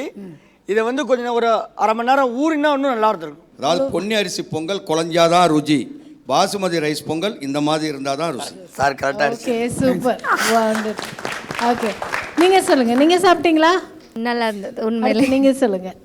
இந்த மாதிரி இதான் ஃபர்ஸ்ட் டைம். இந்த மாதிரி ஒரு எக்ஸாட்டிக் பொங்கல் நீங்கள் சாப்பிட்டது ஃபர்ஸ்ட் இல்லை? டைம் சாப்பிட்றேன். ஓகே, நீங்கள் சொல்லுங்கள். ஆக்சுவலாக நான் பொங்கல் சாப்பிடவே மாட்டேன். இது ரொம்ப நல்லா இருந்தது. ரொம்ப நல்லா இருந்தது. ஓகே, எஸ் சொல்லுங்க. என் பேர் தினேஷ்குமார். நான் வந்து கேட்டரிங்கில் சமையலாம் சாப்பிட்ருக்கேன் போயிருக்கேன். ஆனால் ஓனர் கையில் சமைச்சு சாப்பிட்டது இதுதான் ஃபர்ஸ்ட். ஓனர் கையில் நாங்கள் சமைச்சதெல்லாம் நீ பார்த்ததே கிடையாது. நாங்கள் உள்ளுக்குள்ளார எங்கேயாவது லைவாக சமைக்கிறோம். இது லைவ். அவங்க சமைக்கிறதுல கிச்சன்ல இது வந்து கிடைக்காது. இந்த மாதிரி கிடைக்காது, எதிர்பார்க்க முடியாது இனிமேல். இது ஃபர்ஸ்ட் ஆப்ஷன். இது ஆப்வியஸ்லி நல்லா இருந்ததுண்ணா. விட்டலண்ணா, ரமேஷ் அண்ணா. தேங்க்யூ. அரவான அந்த இது சாப்பிட்டு ஐயப்பன் இது அந்த பிரசாதம் மாதிரி கொஞ்சம் ஸ்வீட் கம்மி. இது நல்லா இருந்தது. ரொம்ப பிரமாதமாக, ரொம்ப சிறப்பாக இருக்கு. ஸோ சின்ன குழந்தைங்கள்லேருந்து பெரியவங்க வரைக்கும் எல்லாரும் இப்போ உங்கள் பொங்கலுக்கு அடிமை அப்படின்னு தான் சொல்லலாம். அவ்வளோ சிறப்பாக கொஞ்சம் நேரத்திலேயே சூப்பராக எல்லாரும் சொன்ன விஷயங்கள் எல்லாம் இன்கார்பரேட் பண்ணிக்கிட்டு அவங்களுக்கு பதில் சொல்லிக்கிட்டு இவங்ககிட்டையும் பேசிக்கிட்டு ஏதாவது அமைச்சர் டவுட்ஸ் கேட்டாங்கன்னா அவங்களுக்கும் நிறைய கிளாரிஃபிகேஷன்ஸ் கொடுத்துக்கிட்டு ரொம்ப சிறப்பாக பண்ணி கொடுத்தீங்க சார். ரொம்ப ரொம்ப நன்றி. இந்த நிகழ்ச்சி வந்து ரொம்ப அழகாக ஸ்டார்ட் பண்ணி வச்சுருக்கீங்க. ஒரு பெரிய கைத்தட்டலோட நீங்கள் வந்து இங்கே உட்காரலாம். 6 சமையல் கலைஞர்களின் அறுசுவை இந்த நிகழ்ச்சியில் சார் நீங்கள் 2 பேரும் வந்து ரொம்ப சூப்பராக எக்ஸாட்டிக்காக இங்கே சாப்பிட்ட நாங்கள் யாருமே வாழ்க்கையிலே மறக்க முடியாத அளவுக்கு ஒரு எக்ஸலண்ட்டான கற்கண்டு பொங்கல் செஞ்சு எங்களை ரொம்ப சந்தோஷப்படுத்தினீங்க. Thank you so much. ஒரு பெரிய கைத்தட்டம். அடுத்து வந்து நீங்கள் சமைக்க போகிறதுக்கு முன்னாடி எனக்கு ஒரே ஒரு கேள்வி கேட்கணும் சார். நீங்கள் எல்லாருமே சந்திக்கிற மிகப்பெரிய சேலஞ்சஸ், மோஸ்ட் காமன் சேலஞ்ச் என்னன்னு சொல்லுங்கள். இதில் வந்து எப்படின்னா, அதாவது கல்யாணத்துக்கு எல்லாம் நீங்கள் கெஸ்ட்டை கூப்பிட்றாங்க, அவங்கவுங்க பத்திரிக்கை கொடுத்து கெஸ்ட்டை கூப்பிட்றாங்க. வர்றவங்களும் சாப்பிட இல்லாதைக்கு அவங்க வரல, கல்யாணத்துக்கு வரல, அவங்களுடைய விருந்தாளி. இப்போ எல்லா விருந்தாளியுமே அவங்க வந்து எல்லா இடத்துலையும் டைனிங் ஹாலில் வந்து என்ன வேணும் ஏது வேணும் எல்லா விருந்தாளியும் கவனித்து அவங்களால முடியாது. அப்போ எல்லா பொறுப்பையும் நாங்கள் தான் ஏற்றுக்கிற பட்சத்தில் அவங்க எல்லாருமே நம்ம கெஸ்ட்டுன்னு, நாங்கள் எங்கள் கெஸ்ட்டு, எங்களுடைய கல்யாணம், எங்கள் வீட்டு கல்யாணம் அப்படி நினச்சி நாங்கள் மட்டும் இல்லை, எங்களுடைய சக தொழிலாளிகள் எல்லாருமே இப்போ சொன்ன மாதிரி விட்டல் நான் சொன்ன மாதிரி நாங்கள் எல்லாம் சேர்ந்து சப்ளையர் ஆகட்டும், அதே மாதிரி சர்விங் பண்ணுறவங்களாகட்டும், பொருட்கள் சப்ளை பண்ணுறவங்களாகட்டும் எல்லாருமே சேர்ந்து ஒரு கூட்டு குடும்பமாக தான் ஒரு கல்யாணத்தையும் ஒருவருடைய குழந்தைகளுடைய ஃப்யூச்சர்னு சொல்லலாம். அதில் சொல்ல போனால் ஒரு கல்யாணமும் ஒரு ஃப்யூச்சர் தான். அந்த குழந்தைகளுடைய ஃப்யூச்சரை நாங்கள் வந்து சக்ஸஸ் பண்ணி கொடுக்குறோம். Okay okay, super sir. யார் வந்து எங்களுக்காக சமைச்சு கொடுக்க போகிறீங்க இன்னைக்கு? வாங்க சார், ப்ளீஸ் ஒரு கைத்தட்டல் கொடுக்கலாம் கோமதி சங்கர் சாருக்கு. இப்போ நான் பண்ண போகிறது வந்து தமிழ்நாட்டினுடைய பாரம்பரிய பொங்கலுக்கு தனி கூட்டுன்னு சொல்லுவாங்க. அதாவது பொங்கல் கூட்டு இது. அதாவது தஞ்சை மாவட்டத்தில் எப்படின்னா தனி கூட்டுன்னு பண்ணுவாங்க. தனி கூட்டுன்னா 7 வகையான இனிப்பு கூட்டுன்னு சொல்லி வெள்ளைக்கூட்டுன்னு சொல்லி அங்கே பண்ணுவாங்க தஞ்சை மாவட்டத்தில். இது வந்து திருநெல்வேலி மாவட்டத்தில் பண்ணக்கூடிய பொங்கலுக்கு ஒரு சைடிஷ், சக்கரை பொங்கலுக்கு. அதாவது சக்கரை பொங்கல், இப்போது விட்டல் அண்ணா ரமேஷ் அண்ணா பண்ண மாதிரி அந்த கல்கண்டு பொங்கல், இதுக்கெல்லாம் வந்து அது ஒரு சைடிஷ். எதுக்காகனா அதில் ஸ்வீட் இருக்கும், அதோடு இது சேர்த்து சாப்பிட்டா இன்னும் கொஞ்சம் பொங்கல் அதிக சுவையை கூட்டிக்கிட்டு. எப்போவுமே வந்து ஒரு இனிப்புக்கும் ஒரு காரத்துக்கும் ஒரு சம்பந்தம் உண்டு. அதனால் அது சேரும்போது வந்து எப்போவுமே பார்த்தீங்கன்னா திருநெல்வேலிலாம் பார்த்தீங்கன்னா அல்வா கொடுத்தாங்கன்னா கூட கொஞ்சம் மிச்சர் கொடுப்பாங்க, திகட்டாமல் இருக்கிறதுக்காக, அந்த ருச்சியும் கூட்டி கொடுக்கறதுக்காக. அது மாதிரி தான் இதுவும் அந்த பொங்கலுக்கு உண்டான ஒரு சைடு டிஷ். அது மட்டும் இல்லாமல் இது ஒரு நாட்டு காய்கறியில் செய்கிறது. நாட்டு காய்கறி, அதாவது அந்த காலத்தில் வந்து கிராமத்தில் வந்து நாட்டு காய்கறி தான் ஜாஸ்தி விளையும். இயற்கை அங்கே கிராமத்தில் விவசாயம் பண்ணுறது. அதில் வந்து எப்படின்னா சக்கரவள்ளி கிழங்கு, வாழைக்காய், இது உருளைக்கிழங்கு, பரங்கிக்காய், பூசணிக்காய், கத்திரிக்காய், அவரைக்காய், சவுச்சவு, பீன்ஸு, காராமணி, இந்த மாதிரி ஐட்டம் தான். இப்போ கொஞ்சம் இங்கிலீஷ் காய்கறி சேர்த்துக்கணும். நவீன காலத்துக்காக கொஞ்சம் கிடைக்குது. அப்போ கிடைக்காது. இப்போ கிடைக்கிறதுனால கொஞ்சம் கேரட்லாம் சேர்க்குறோம். அதுக்கு முன்னாடி கேரட்லாம் நாட்டு காயின்னு சொன்னால் இதில் அவரைக்காய், பூசணிக்காய், கத்திரிக்காய், சக்கரவள்ளி கிழங்கு, வாழைக்காய், சவுச்சவ், இதுதான் நாட்டுக்காய். மிச்செல்லாம் வந்து இதில் 7 வகையும் பண்ணலாம், 14 வகையும் பண்ணலாம். ஸ்ட்ரெயிட் டெமான்ஸ்ட்ரேஷன் வந்து ரமேஷ் பண்ண மாதிரி இப்போ பண்ணக்கூடிய ஒரு வாய்ப்பில்லை. இருந்தாலும் நான் காமிச்சு கொடுத்துறேன் உங்களுக்கு என்னென்ன பொருள்னு சொல்லிவிட்டு. இதில் அத்தனை காயும் இதில் வந்து நான் வந்து வெட்டி வச்சுருக்கேன். இதில் 7 வகையான காய். 7, இதில் வந்து 14 வகையான காய் சேர்த்துருக்கேன். மொச்சை, பட்டாணி, கத்திரிக்காய், கேரட்டு, பரங்கிக்காய், சவுச்சவ், அவரைக்காய், காராமணி, பீன்ஸு, அப்புறம் வாழைக்காய், மொச்சை எல்லாமே சேர்த்து 14 வகை காய்கறி இதில் நான் வந்து சேர்த்துருக்கேன். இதை வந்து ஃபஸ்ட்டு வந்து இதை இந்த மாதிரி ஒரு பாத்திரத்தில் தண்ணி வச்சு முதல்ல அலம்பிடணும் சுத்தமாக. இல்லை எல்லாம் ரெடியாக மேக்ஸிமம் 14 காய்கறி தான். மேக்ஸிமம் 14, 7 காய்கறியும் பண்ணலாம். 7 காய்கறியும் பண்ணலாம். அதாவது இது வந்து அலம்பிட்டு நல்ல சுத்தமான ஒரு பாத்திரத்தில் அலம்பிட்டு இதை போட்டு வேக வச்சிடணும். அதுக்கு அடுத்தபடியாக வந்து புளித்தண்ணி இதை கரைச்சி வச்சுருக்கேன். இந்த புளித்தண்ணியை விட்டு கொஞ்சம் சுத்தமாக காயை அலம்பி ஒரு பாத்திரத்தில் போட்டு இந்த புளித்தண்ணியும் விடணும். புளித்தண்ணி விட்டு முதல்ல உப்பு போடக்கூடாது. இந்த புளித்தண்ணி விட்டுட்டு இந்த ஒரு கப்பு காய்கறி, இதுக்கு வந்து 1/2 டீஸ்பூன் வந்து இதில் வந்து இந்த அளவு மஞ்சப்பொடியும், இதில் வந்து 1.5 டீஸ்பூன் வந்து காரப்பொடியும் போட்டு நல்லா தனியாக வேக வச்சிடணும். வேக வச்சுட்டு அது ஒரு பக்கம் வெந்துட்டு இருக்கும்போதே தனியாக வந்து கடலப்பருப்பு, தனியா, இது வந்து கடலப்பருப்பு, இது வந்து தனியா, இது வந்து காஞ்ச மிளகா, இங்கே வந்து வெந்தயம் வச்சுருக்கேன். இந்த வெந்தயம் இந்த 3ஐயும் வந்து நல்லா கொஞ்சமாக எண்ணெய் வால்நிலையில் எண்ணெய் விட்டு நல்லா செவக்காக வறுத்துக்கணும். ஃபஸ்ட்டு வந்து கடலப்பருப்பு இருக்கணும். கடலப்பருப்பு செவந்ததுக்கப்புறம் தனியா போடணும். தனியாக்கு அப்புறம் காஞ்ச மிளகா போடணும். வெந்தயம் போடணும். வெந்தயம் போட்டுட்டு கருவேப்பிலை போடணும். கருவேப்பிலை போட்டு வறுத்துட்டு அதுக்கப்புறம் இந்த தேங்காய் துருவி வச்சுருக்கோம். இந்த தேங்காய் துருவி இதையும் போட்டு வறுக்கணும். வறுத்துட்டு மிக்சியில் போட்டு இந்த மாதிரி பேஸ்ட் மாதிரி அரைச்சிக்கணும். இந்த மாதிரி சட்னி மாதிரி க்ளீனாக அரைச்சிக்கணும். இதை அரைச்சிட்டு நல்லா காய் வந்ததுக்கப்புறம் 3/4 வாக்காடு வந்ததுக்கப்புறம் உப்பு போடணும். காய்க்கு தகுந்த உப்பு.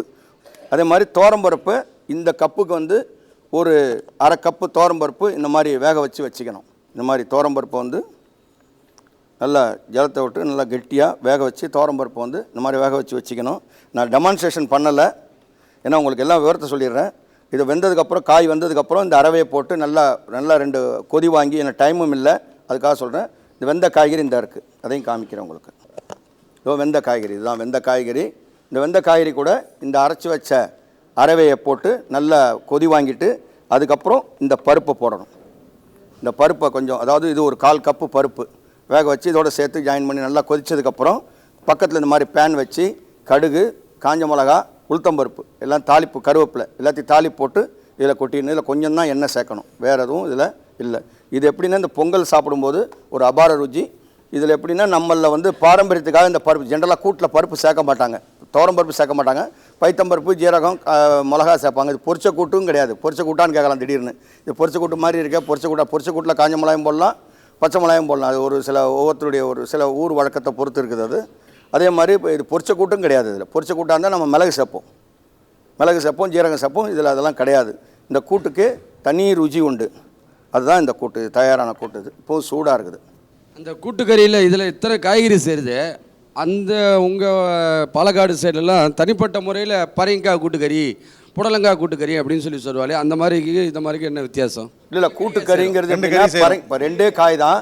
அதாவது பரங்கிக்காய், இது பூசணிக்காயும் சேனையும் தான். ஏன்னா நான் முதலே சொன்னேன், அந்தந்த மாவட்டத்தில் அங்கங்கே கிடைக்கிற அந்தந்த ஊர்களில் கிடைக்கிற காய்கள் தான். மலபார் சேனை, நம்ம இங்கே கிடைக்கிற சேனைக்கும் மலபார் சேனைக்கும் நிறைய வித்தியாசம் இருக்குது. மலபார் சேனை வந்து ப்ரௌன் கலரில் உள்ள வெட்டினீங்கன்னா சிகப்பு கலரில் இருக்கும். அது மலபார் சேனை நல்லா ருசிக்கும், அவ்வளோ நாக்கு அவ்வளோ அரிக்காது.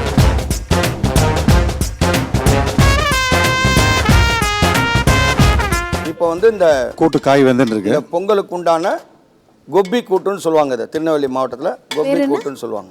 என்ன அந்த பேர் வர்றதுக்கு ஏதாவது முக்கியமான காரணம் இருக்கா? கோபிச்செட்டிப்பாளையம் அதாவது அப்படி இல்லை கிடையாது. இது வந்து பொதுவாக வந்து இது திராவிடர்கள் பரம்பரையில் அப்போ வந்து தெலுங்கில் நிறைய பேசுவாங்க திராவிடர்கள், அந்த இதில் வந்தது. இது பெருங்காய பொடி போடுறேன். இந்த முதல்ல வந்து வெந்த காய்கறி, அதுக்கப்புறம் வந்து இந்த அரவை நான் சொன்னேன் இல்லையா, தனியா, கடலப்பருப்பு, காஞ்ச மிளகா இதெல்லாம் வறுத்து அரைச்சி வச்ச இந்த அரவை அதில் போட்டிருக்கேன். இப்போ வந்து அடுத்தபடியாக கொஞ்சம் பெருங்காயப்பொடி வாசனைக்காகவும், அதாவது கிழங்கு வகைகளுக்கு வந்து ஒரு கேஸ்ன்னு சொல்லுவாங்க. கேஸ் கிழங்கெல்லாம் சாப்பிடாதீங்க, உங்களுக்கு கேஸ் ஃபார்ம் ஆகும் டாக்டர் சொல்லுவார். அந்த கேஸை ரெவியூ பண்ணுறதுக்கும் டைஜஷனுக்கும் இந்த பெருங்காயம் வந்து ஒரு எடிபிள் கம்மு, மரத்தில், அதாவது மரத்தில் வந்து கம்மு மாதிரி சொல்லுவாங்க அந்த காலத்தில் பார்த்துக்கலாம். பிசின் இப்போ நிறைய பேருக்கு தெரியாதது. முருங்கை மரம், வேப்ப மரம் இதெல்லாம் வந்து பிசின் வரும். அந்த பிசினில் தயார் பண்ணக்கூடிய ஒரு வஸ்து தான் அது பெருங்காயப்பொடின்னு சொல்கிறது. கடுகு, உளுத்தம்பருப்பு, கருவேப்பிலை, காஞ்ச மிளகா போட்டு மேலே தாளிப்பு, வாசனைக்காக தாளிப்பு.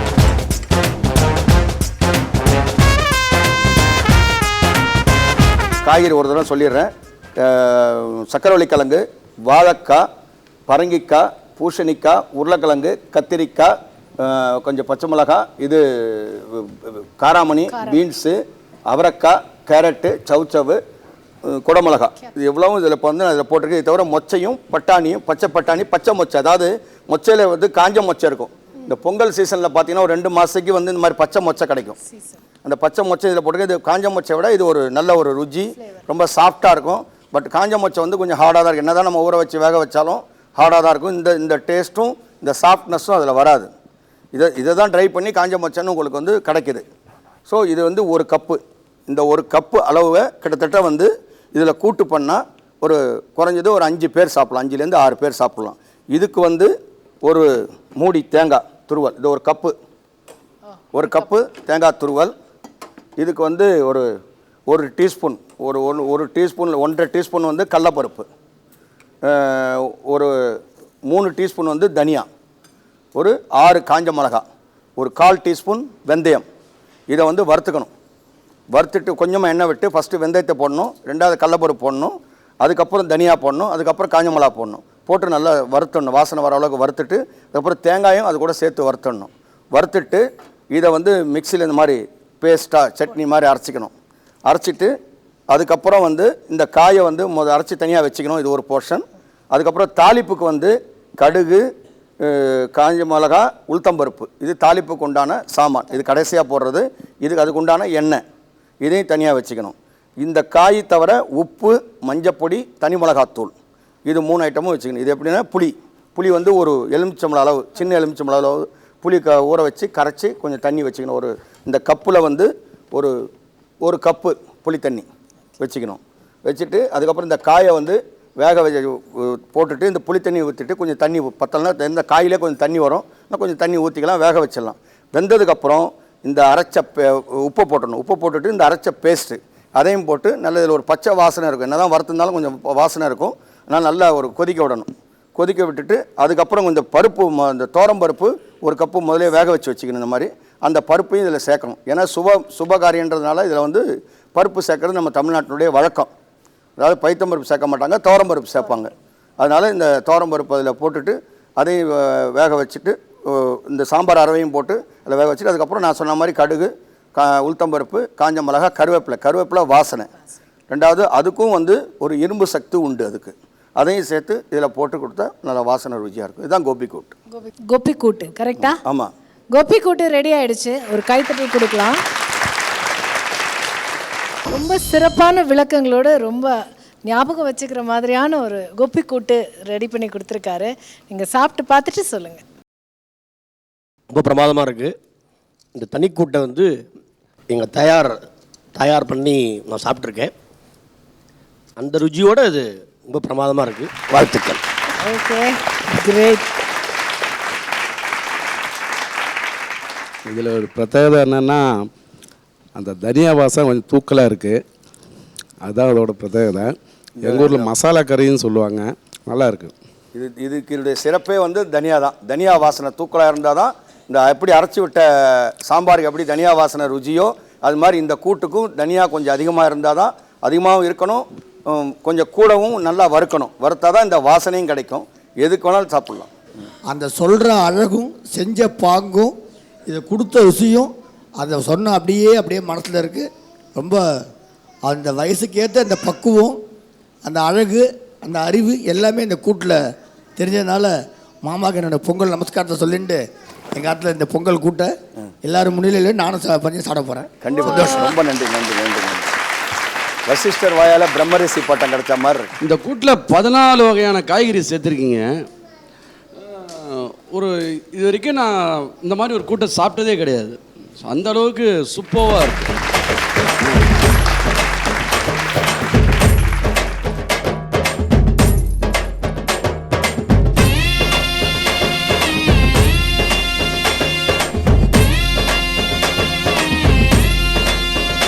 ஓகே, கேலரியில் எல்லாரும் ஐஸ்கிரீம் கிடச்ச மாதிரி சாப்பிட்டு முடிச்சிருக்கீங்க இந்த கூட்டை. அதுலேருந்தே தெரியுது அது எவ்வளோ சிறப்பாக இருந்திருக்குன்னு. ஸோ ப்ளீஸ் இப்போ சொல்லுங்கள்.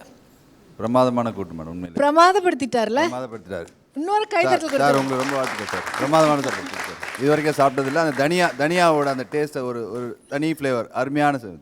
14 நன்றி வகையான சார். நன்றி சார். காய்கறிகள். ரொம்ப நன்றி சார். நன்றி நன்றி ரொம்ப நன்றி. நல்லா இருக்கு. நல்லா இருக்கா? நிஜமா நல்லா இருக்கா? உண்மையாக நல்லா இருக்கு. உண்மையா நல்லா இருக்கா? ஓகே, அவங்க சொல்லிட்டாங்க நல்லா இருக்கு. நீங்கள் சொல்லுங்கள். நல்லா இருக்கு. நல்லா இருக்கா? காரம் ரொம்ப ஜாஸ்தியாக இருக்கா? இல்லைல்ல, நல்லா சூப்பராக இருக்கு. ஓகே ஓகே, மேலே. எனக்கு பிடிச்சிருக்கு, ரொம்ப நல்லா இருக்கு. உங்களுக்கு ரொம்ப பிடிச்சிருக்கு, ரொம்ப நல்லா இருக்கு. ஓகே, ஒரே வாரத்தில் முடிச்சிட்டாங்க. நீங்கள் சொல்லுங்கள். சுவையில் தனி சுவையாக இருக்குது. அதனால் ரொம்ப டேஸ்ட்டாக இருக்குது, டிஃப்ரெண்ட்டாக இருக்குது. டொமேட்டோ சாஸோட மிக்ஸ் பண்ணி ஆட் பண்ணி பசங்களுக்கு என்ன வெரைட்டி கொடுக்கலான்னு எனக்கு ஒரு ஐடியாஸ் கிடச்சிருக்கு, க்ரியேட்டிவிட்டி கிடச்சிருக்கு. ரொம்ப நன்றி சார். இந்த கூட்டு பண்ணினாலே எல்லாமே அதில் எல்லாம் இருக்குது.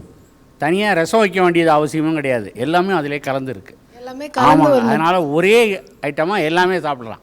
பர்டிகுலராக இந்த பொங்கலுக்கு இது வந்து ரொம்ப அருமையாக இருக்கும். அருமையான ஒரு விஷயம் பண்ணி கொடுத்துருக்காரு சார். ரொம்ப நல்லா இருந்தது. ரொம்ப நல்லா இருந்ததா? வீட்டில் காய்கறி சாப்பிட மாட்டோன்ற இந்த மாதிரி செஞ்சு கொடுத்தா சாப்பிடுவோம். இந்த மாதிரி செஞ்சு கொடுத்தா சார்.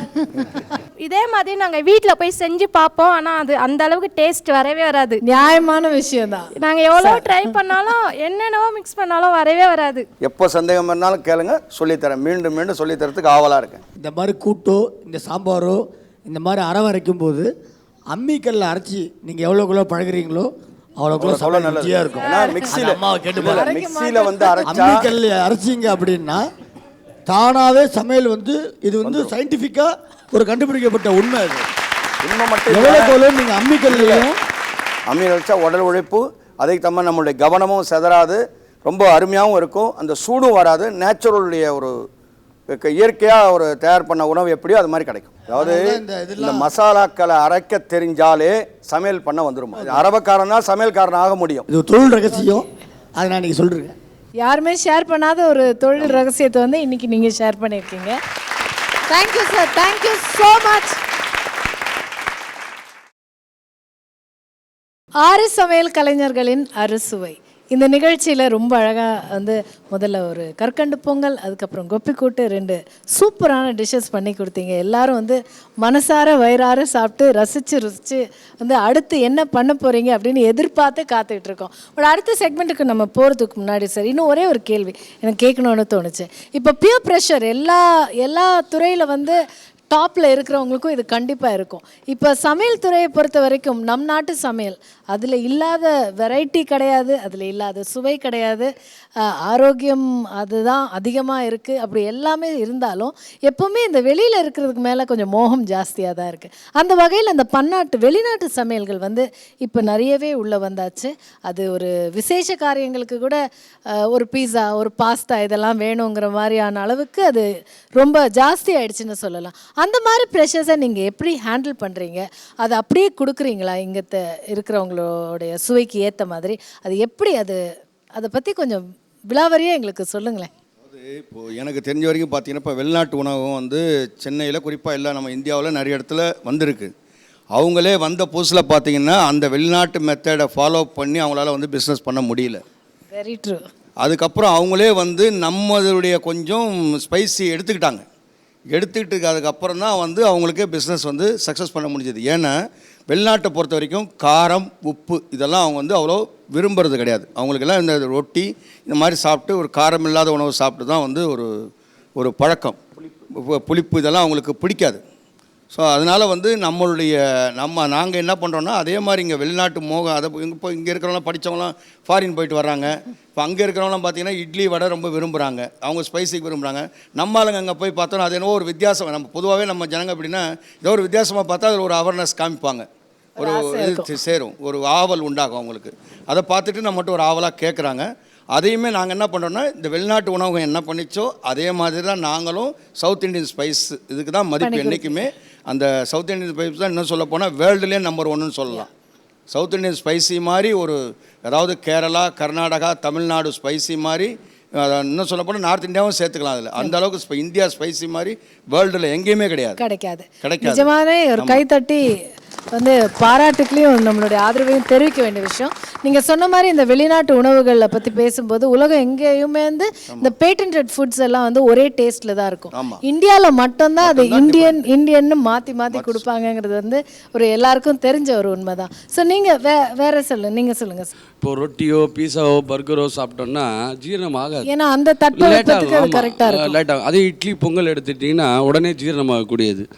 இப்போ நாங்களாம் அதை கல்யாண வேலையில் எப்படி பயன்படுத்தணும்னா மெயின் டின்னர்லேயோ சாப்பாட்லேயோ அதை கொடுக்க மாட்டோம்.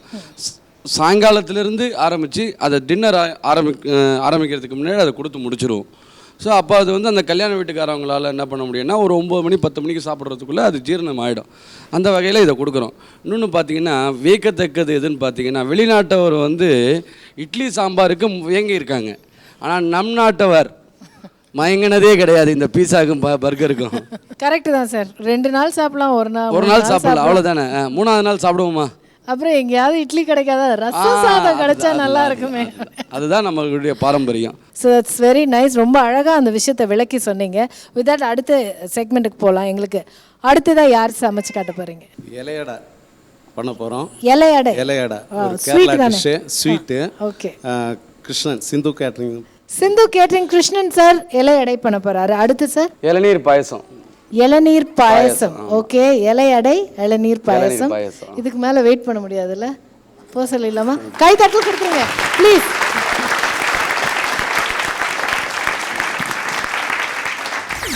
சொல்லுங்கள் சார், நாங்கள்லாம் தயாராக காத்துட்ருக்கோம். கேரளா டிஷ் ஒரு இலையடை ஸ்பெஷலாக பண்ண போகிறோம்.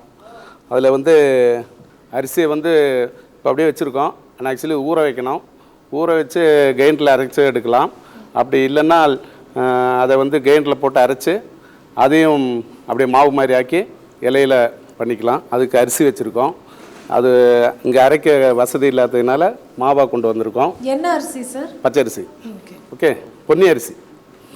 அதுக்கப்புறம் தேங்காய் ஒரு பாக்ஸ், வெல்லம் ஒரு ஒயிட் வெல்லம், ரொம்ப கலர் வராததுனால ஒயிட் வெல்லம் அது ஒரு கப்பு, நேந்திரங்காய் பழம். ஆமாம், அது கட் பண்ணியிருக்கோம். நேந்திரங்காய் வச்சுருக்கேன். கேரளா. சுக்கு பொடி. ஆமாம், சுக்கு பொடி, ஏலக்காய், அவ்வளோதான். நெய். சார் இந்த வெல்லத்திலே ஒயிட் வெல்லம். ஆமாம், ஒயிட் வெல்லம், ப்ரௌன் வெல்லம், இந்த கருப்பு வெல்லம் எல்லாம் இருக்குது. அது நமக்கு இது கொஞ்சம் ஒயிட்டாக கிடைக்கும், கொஞ்சம் கலர்ஃபுல்லாக இருக்குது. இல்லை கொஞ்சம் கலர் பார்த்து வாங்கிக்க வேண்டியதான். 3 விதம் இருக்குது, எது வேணாலும் பண்ணிக்கலாம். அப்புறம் நெய் ஒரு ஸ்பூன் நெய் விடுறாரு. நீ கொஞ்சம் போடுங்க. அதில் ஃபஸ்ட்டில் வந்து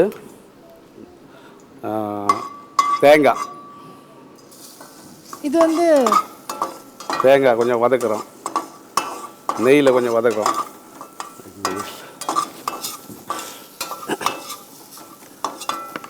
ஃபஸ்ட்டு இது பாவு கூட காய்ச்சி ஊற்றலாம். ஆனால் நான் இப்போ ஸ்ட்ரைட்டாக தான் போட போகிறோம். பாவு காய்ச்சி ஊற்றலாம். இது ஒயிட் வெல்லம் ஆனதுனால இதில் ஒன்றும் கல்லெல்லாம் இருக்காது அப்படின்னு உள்ளதில் அப்படியே போட போட்டுக்கலாம். தேங்காய் கொஞ்சம் மூக்க வைக்கிறோம். இந்த கலர் கொஞ்சம் நிறமாக மாறதுக்காக, இந்த தேங்காய் ஸ்மெல்லு போகிறதுக்காக. இந்த டிஷ்ஷுக்கு வந்து சுக்கு தான் ஹைலைட்டு. ஏன் சொன்னால் அரிசியும் உங்களுக்கு வந்து இது வந்து ஆவியில் வேக வைக்கிறது இருந்தாலும் இதில் வந்து தேங்காய் வந்து ஒரு டைஜஷன் லேட் ஆகும்னு காரணம். அதாவது அவங்க ஊர்லாம் எப்படின்னா கொஞ்சம் குளும பிரதேசம். கேரளா வந்து குளும பிரதேசம், சீக்கிரம் டைஜஷன். இப்போ நம்ம ஃபாரின் பேசுறதுக்கு சொன்னோம் இல்லையா, அங்கெல்லாம் வந்து கிளைமேட் இந்த மாதிரி இருக்குது, சரியாக ஜீரணமாகுதுன்னு சொல்கிறோம் இல்லையா. அதனால் இந்த வெல்லத்துக்கு கூட தேங்காய் சேரும்போது அது ஒரு ருச்சி, சுக்கு சேரும்போது அதை விட ஒரு ருச்சி, அந்த டேஸ்ட்டுக்காகவும் அதை விட வந்து ஒரு ஃப்ளேவருக்காகவும் எல்லாத்த விட சீக்கிரம் டைஜஷன் ஆகணுன்றதுக்காகவும் அந்த சுக்கும் சேர்த்து அதில் பண்ணுறோம். அடுத்து வெல்லம் ஆட் பண்ண போகிறோம். இந்த தேங்காய் இப்போ பார்த்தீங்கன்னா நல்ல பொன்னிறமாக மாறிக்கிட்டு இருக்கு. அது கூட இப்போது இங்கே வெல்லம் சேர்க்குறோம். இது வந்து வெல்லத்து பண்ண இலையடை தான் கொஞ்சம் டேஸ்ட்டாக இருக்கும், நல்ல விதமாக இருக்கும். அது வந்து இது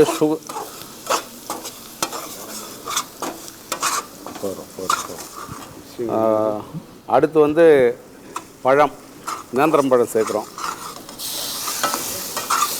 அதுக்கு நேந்திரம் பழம் தான் போடணுமா சார்? நேந்திரம் பழம் அப்படி கிடையாது, மலைவாழைப்பழம், இந்த மட்டின்னு சொல்லுவாங்க அந்த பழம். சப்போஸ் வந்து நேந்திர பழம் சீசன் இல்லை, அப்போ இலையடை பண்ணி ஆகணும், அப்போ வந்து நம்ம ஏதாவது ஒரு பழம் சேர்த்தே ஆகணும்.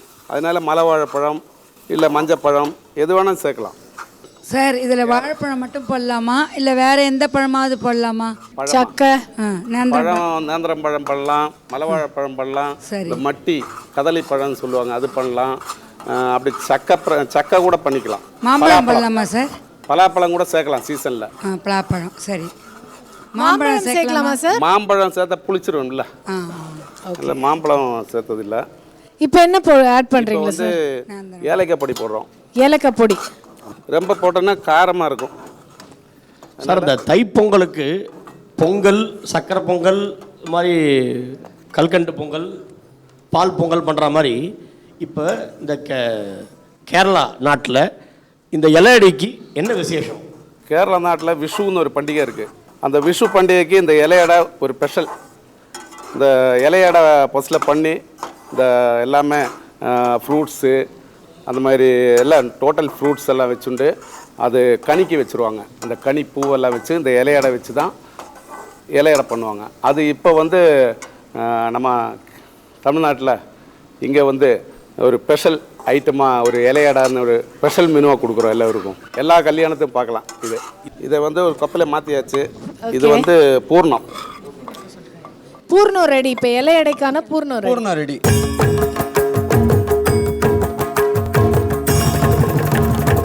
இலை அடைக்கான பூர்ணம் ரெடி ஆயிடுச்சு. அடுத்து ஆனால் ஊற வச்சதுக்கு அரைக்க வாய்ப்பு இல்லை, அதனால மாவு ஏற்கனவே அரைச்ச மாவு, பச்சரிசி மாவு அரைச்சது. ஓகே, அது வெறும் அரிசி மட்டும் தான்? ஆமாம், அரிசி மட்டும் தான், வேறு ஒன்றும் இல்லை. ஓகே, கொஞ்சம் சர்க்கரை வேணால் சேர்த்துக்கலாம். ஓகே, சுகர், கொஞ்சம் சுகர் வேணும். சுகர். இப்போ சர்க்கரை சேர்க்கணும்னீங்களே, அது எதுக்கு சேர்க்குறோம்? சர்க்கரை வந்து இந்த மாவு இலையில தேய்க்கும் போது அது ஒட்டாமல் வரும்.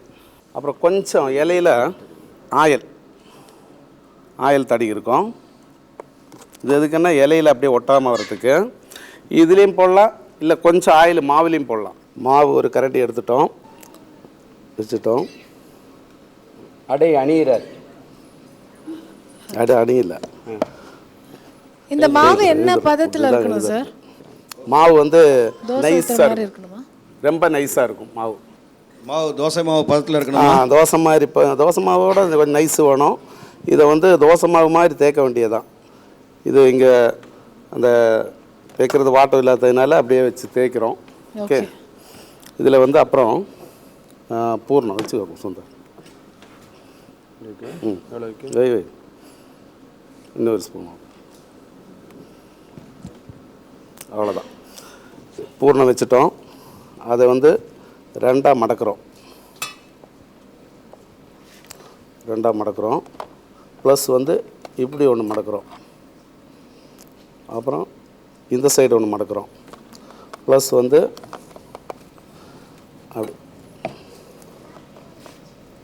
அப்படி மடக்கிறோம். மடச்சிட்டு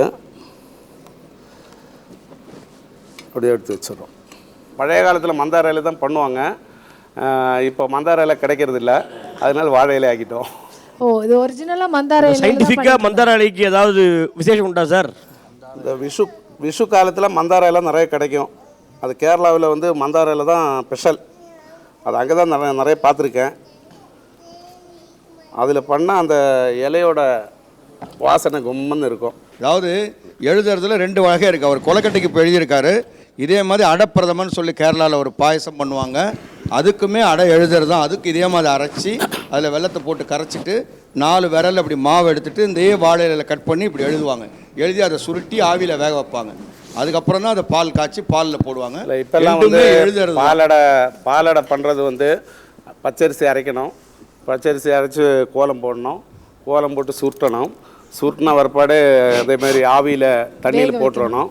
போட்ட ஒருபாடு அது வெந்துடும்னா எடுத்துட்டு தனித்தனியாக எடுத்துட்டு இப்போல்லாம் வெட்டுறது கிடையாது, தேய்க்கிறது தான். அதுக்கு ஒரு வலை இருக்குது. தேய்ச்சி வெந்நீரில் 4 வாட்டி அலம்பி நல்ல மில்க்கு நல்லா கொதிக்க விட்டு அதில் போட்டோன்னா உடையாது. அப்புறம் சர்க்கரை பால் அடை எல்லாம் 3 சேர்ந்து ஒரு ப்ரௌன் கலரில் வர வச்சோன்னா அது பாலடை பிரதமர்.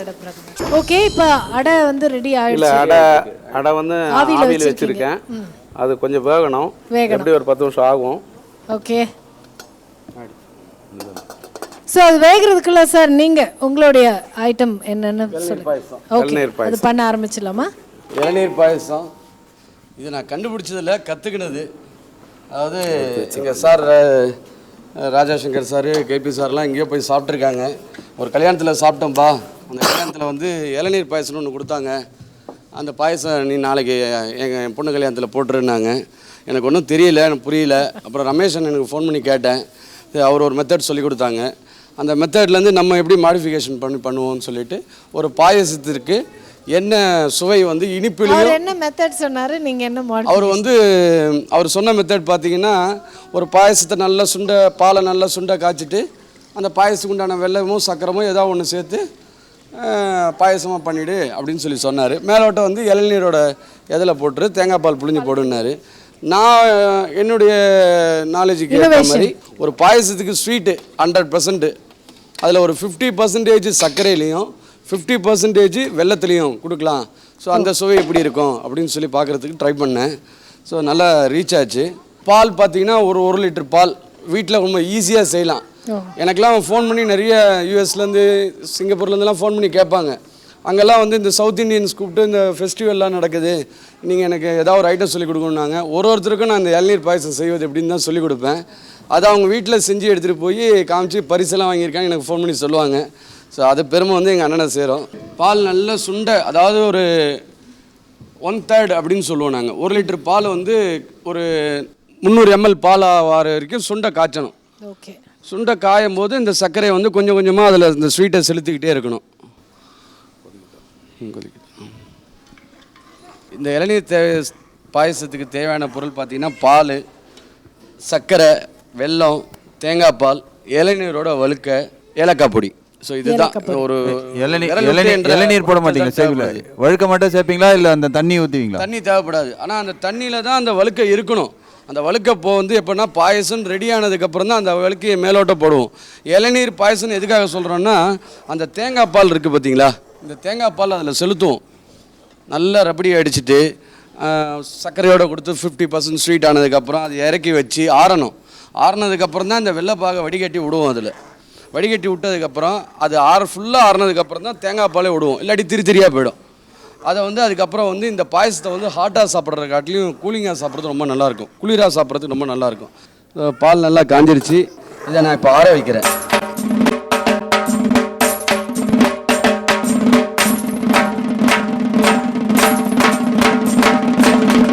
அடை ரெடி ஆயிடுச்சா சார்? அடை ரெடி. ஃபஸ்ட்டு என் ஒய்ஃபு தான் இது சொல்லி கொடுத்தது எனக்கு. நான் நிறைய சமையல் பண்ணுவேன். அப்புறம் தான் இலையடை ஸ்பெஷலாக போடணும்னு நினச்சி ஒவ்வொரு கல்யாண மண்டபத்தும் போட ஆரம்பித்தோம். ஒய்ஃபு இடையில இலையடை போட்டு கொடுப்பாங்க. சாயங்காலம் 4 மணி டிஃபனுக்கு இதெல்லாம் ஸ்நாக்ஸ் மாதிரி சாப்பிடுவோம். இலையடை ரெடி ஆயிடுச்சு இல்லையா? இலையடை ரெடி ஆயிடுச்சு. இந்த பாயசம் கொஞ்சம் ஆறிட்டு இருக்கு. அந்த அதுக்குள்ளே இந்த இலையடையை பற்றி ரிசல்ட் தெரிஞ்சுங்க. இலையடை சாப்பிட்டு முடிச்ச உடனே நெக்ஸ்ட் ரவுண்ட் ஒரு சாப்பாடில் ஒரு உரித்துன்னா பாரம்பரியம் தான். இதெல்லாம் இப்போ இலையடை பண்ணுறாரு. இது கேரளாவில் பார்த்தீங்கன்னா ஒரு வீடுகள்லையும் பண்ணுவாங்க. ஒரு பாரம்பரியம். அங்கெல்லாம் இங்கே இட்லி பானை வைக்கிறாங்க, அங்கெல்லாம் மண்பானையிலே அவிப்பாங்க. ஸோ இதெல்லாம் ஒரு பாரம்பரியம். இந்த பாரம்பரியங்கிறது இந்தியாவுக்கு உரித்தானதே தவிர மற்ற எங்கேயுமே இந்த மாதிரி பாரம்பரியத்தை பார்க்கவே முடியாது.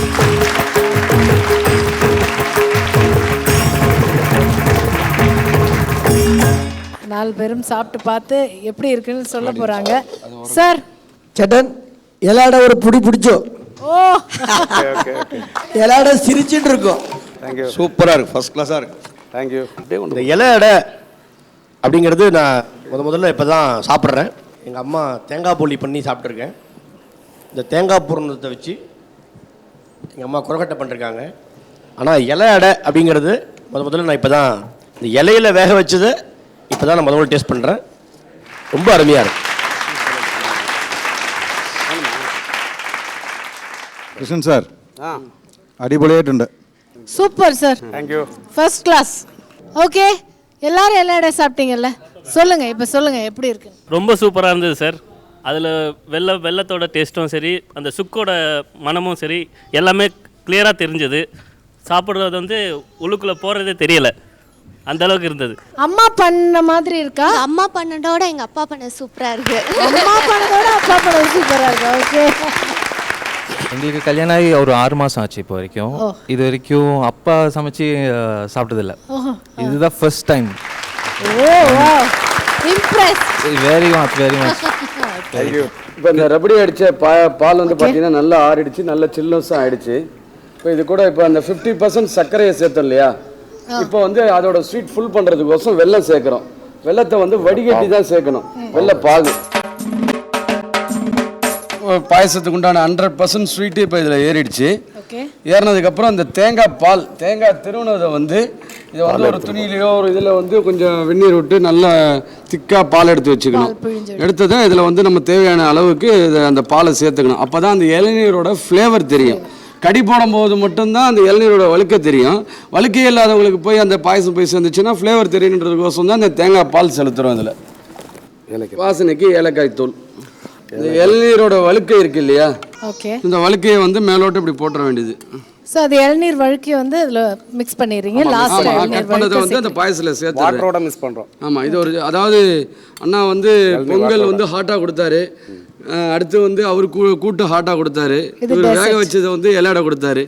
குளுமைப்படுத்துறதுக்கோசம் நான் இளநீர் பாயசம் இந்த பொங்கல் ஹாட்டாகவும் இருக்கும் கூலிங்காகவும் இருக்கும். இளநீர் பாயசம் ரெடி. வாங்க சார், ஒரு கைத்தட்டல் கொடுக்கலாம் சாருக்கு. இளநீர் பாயசம்.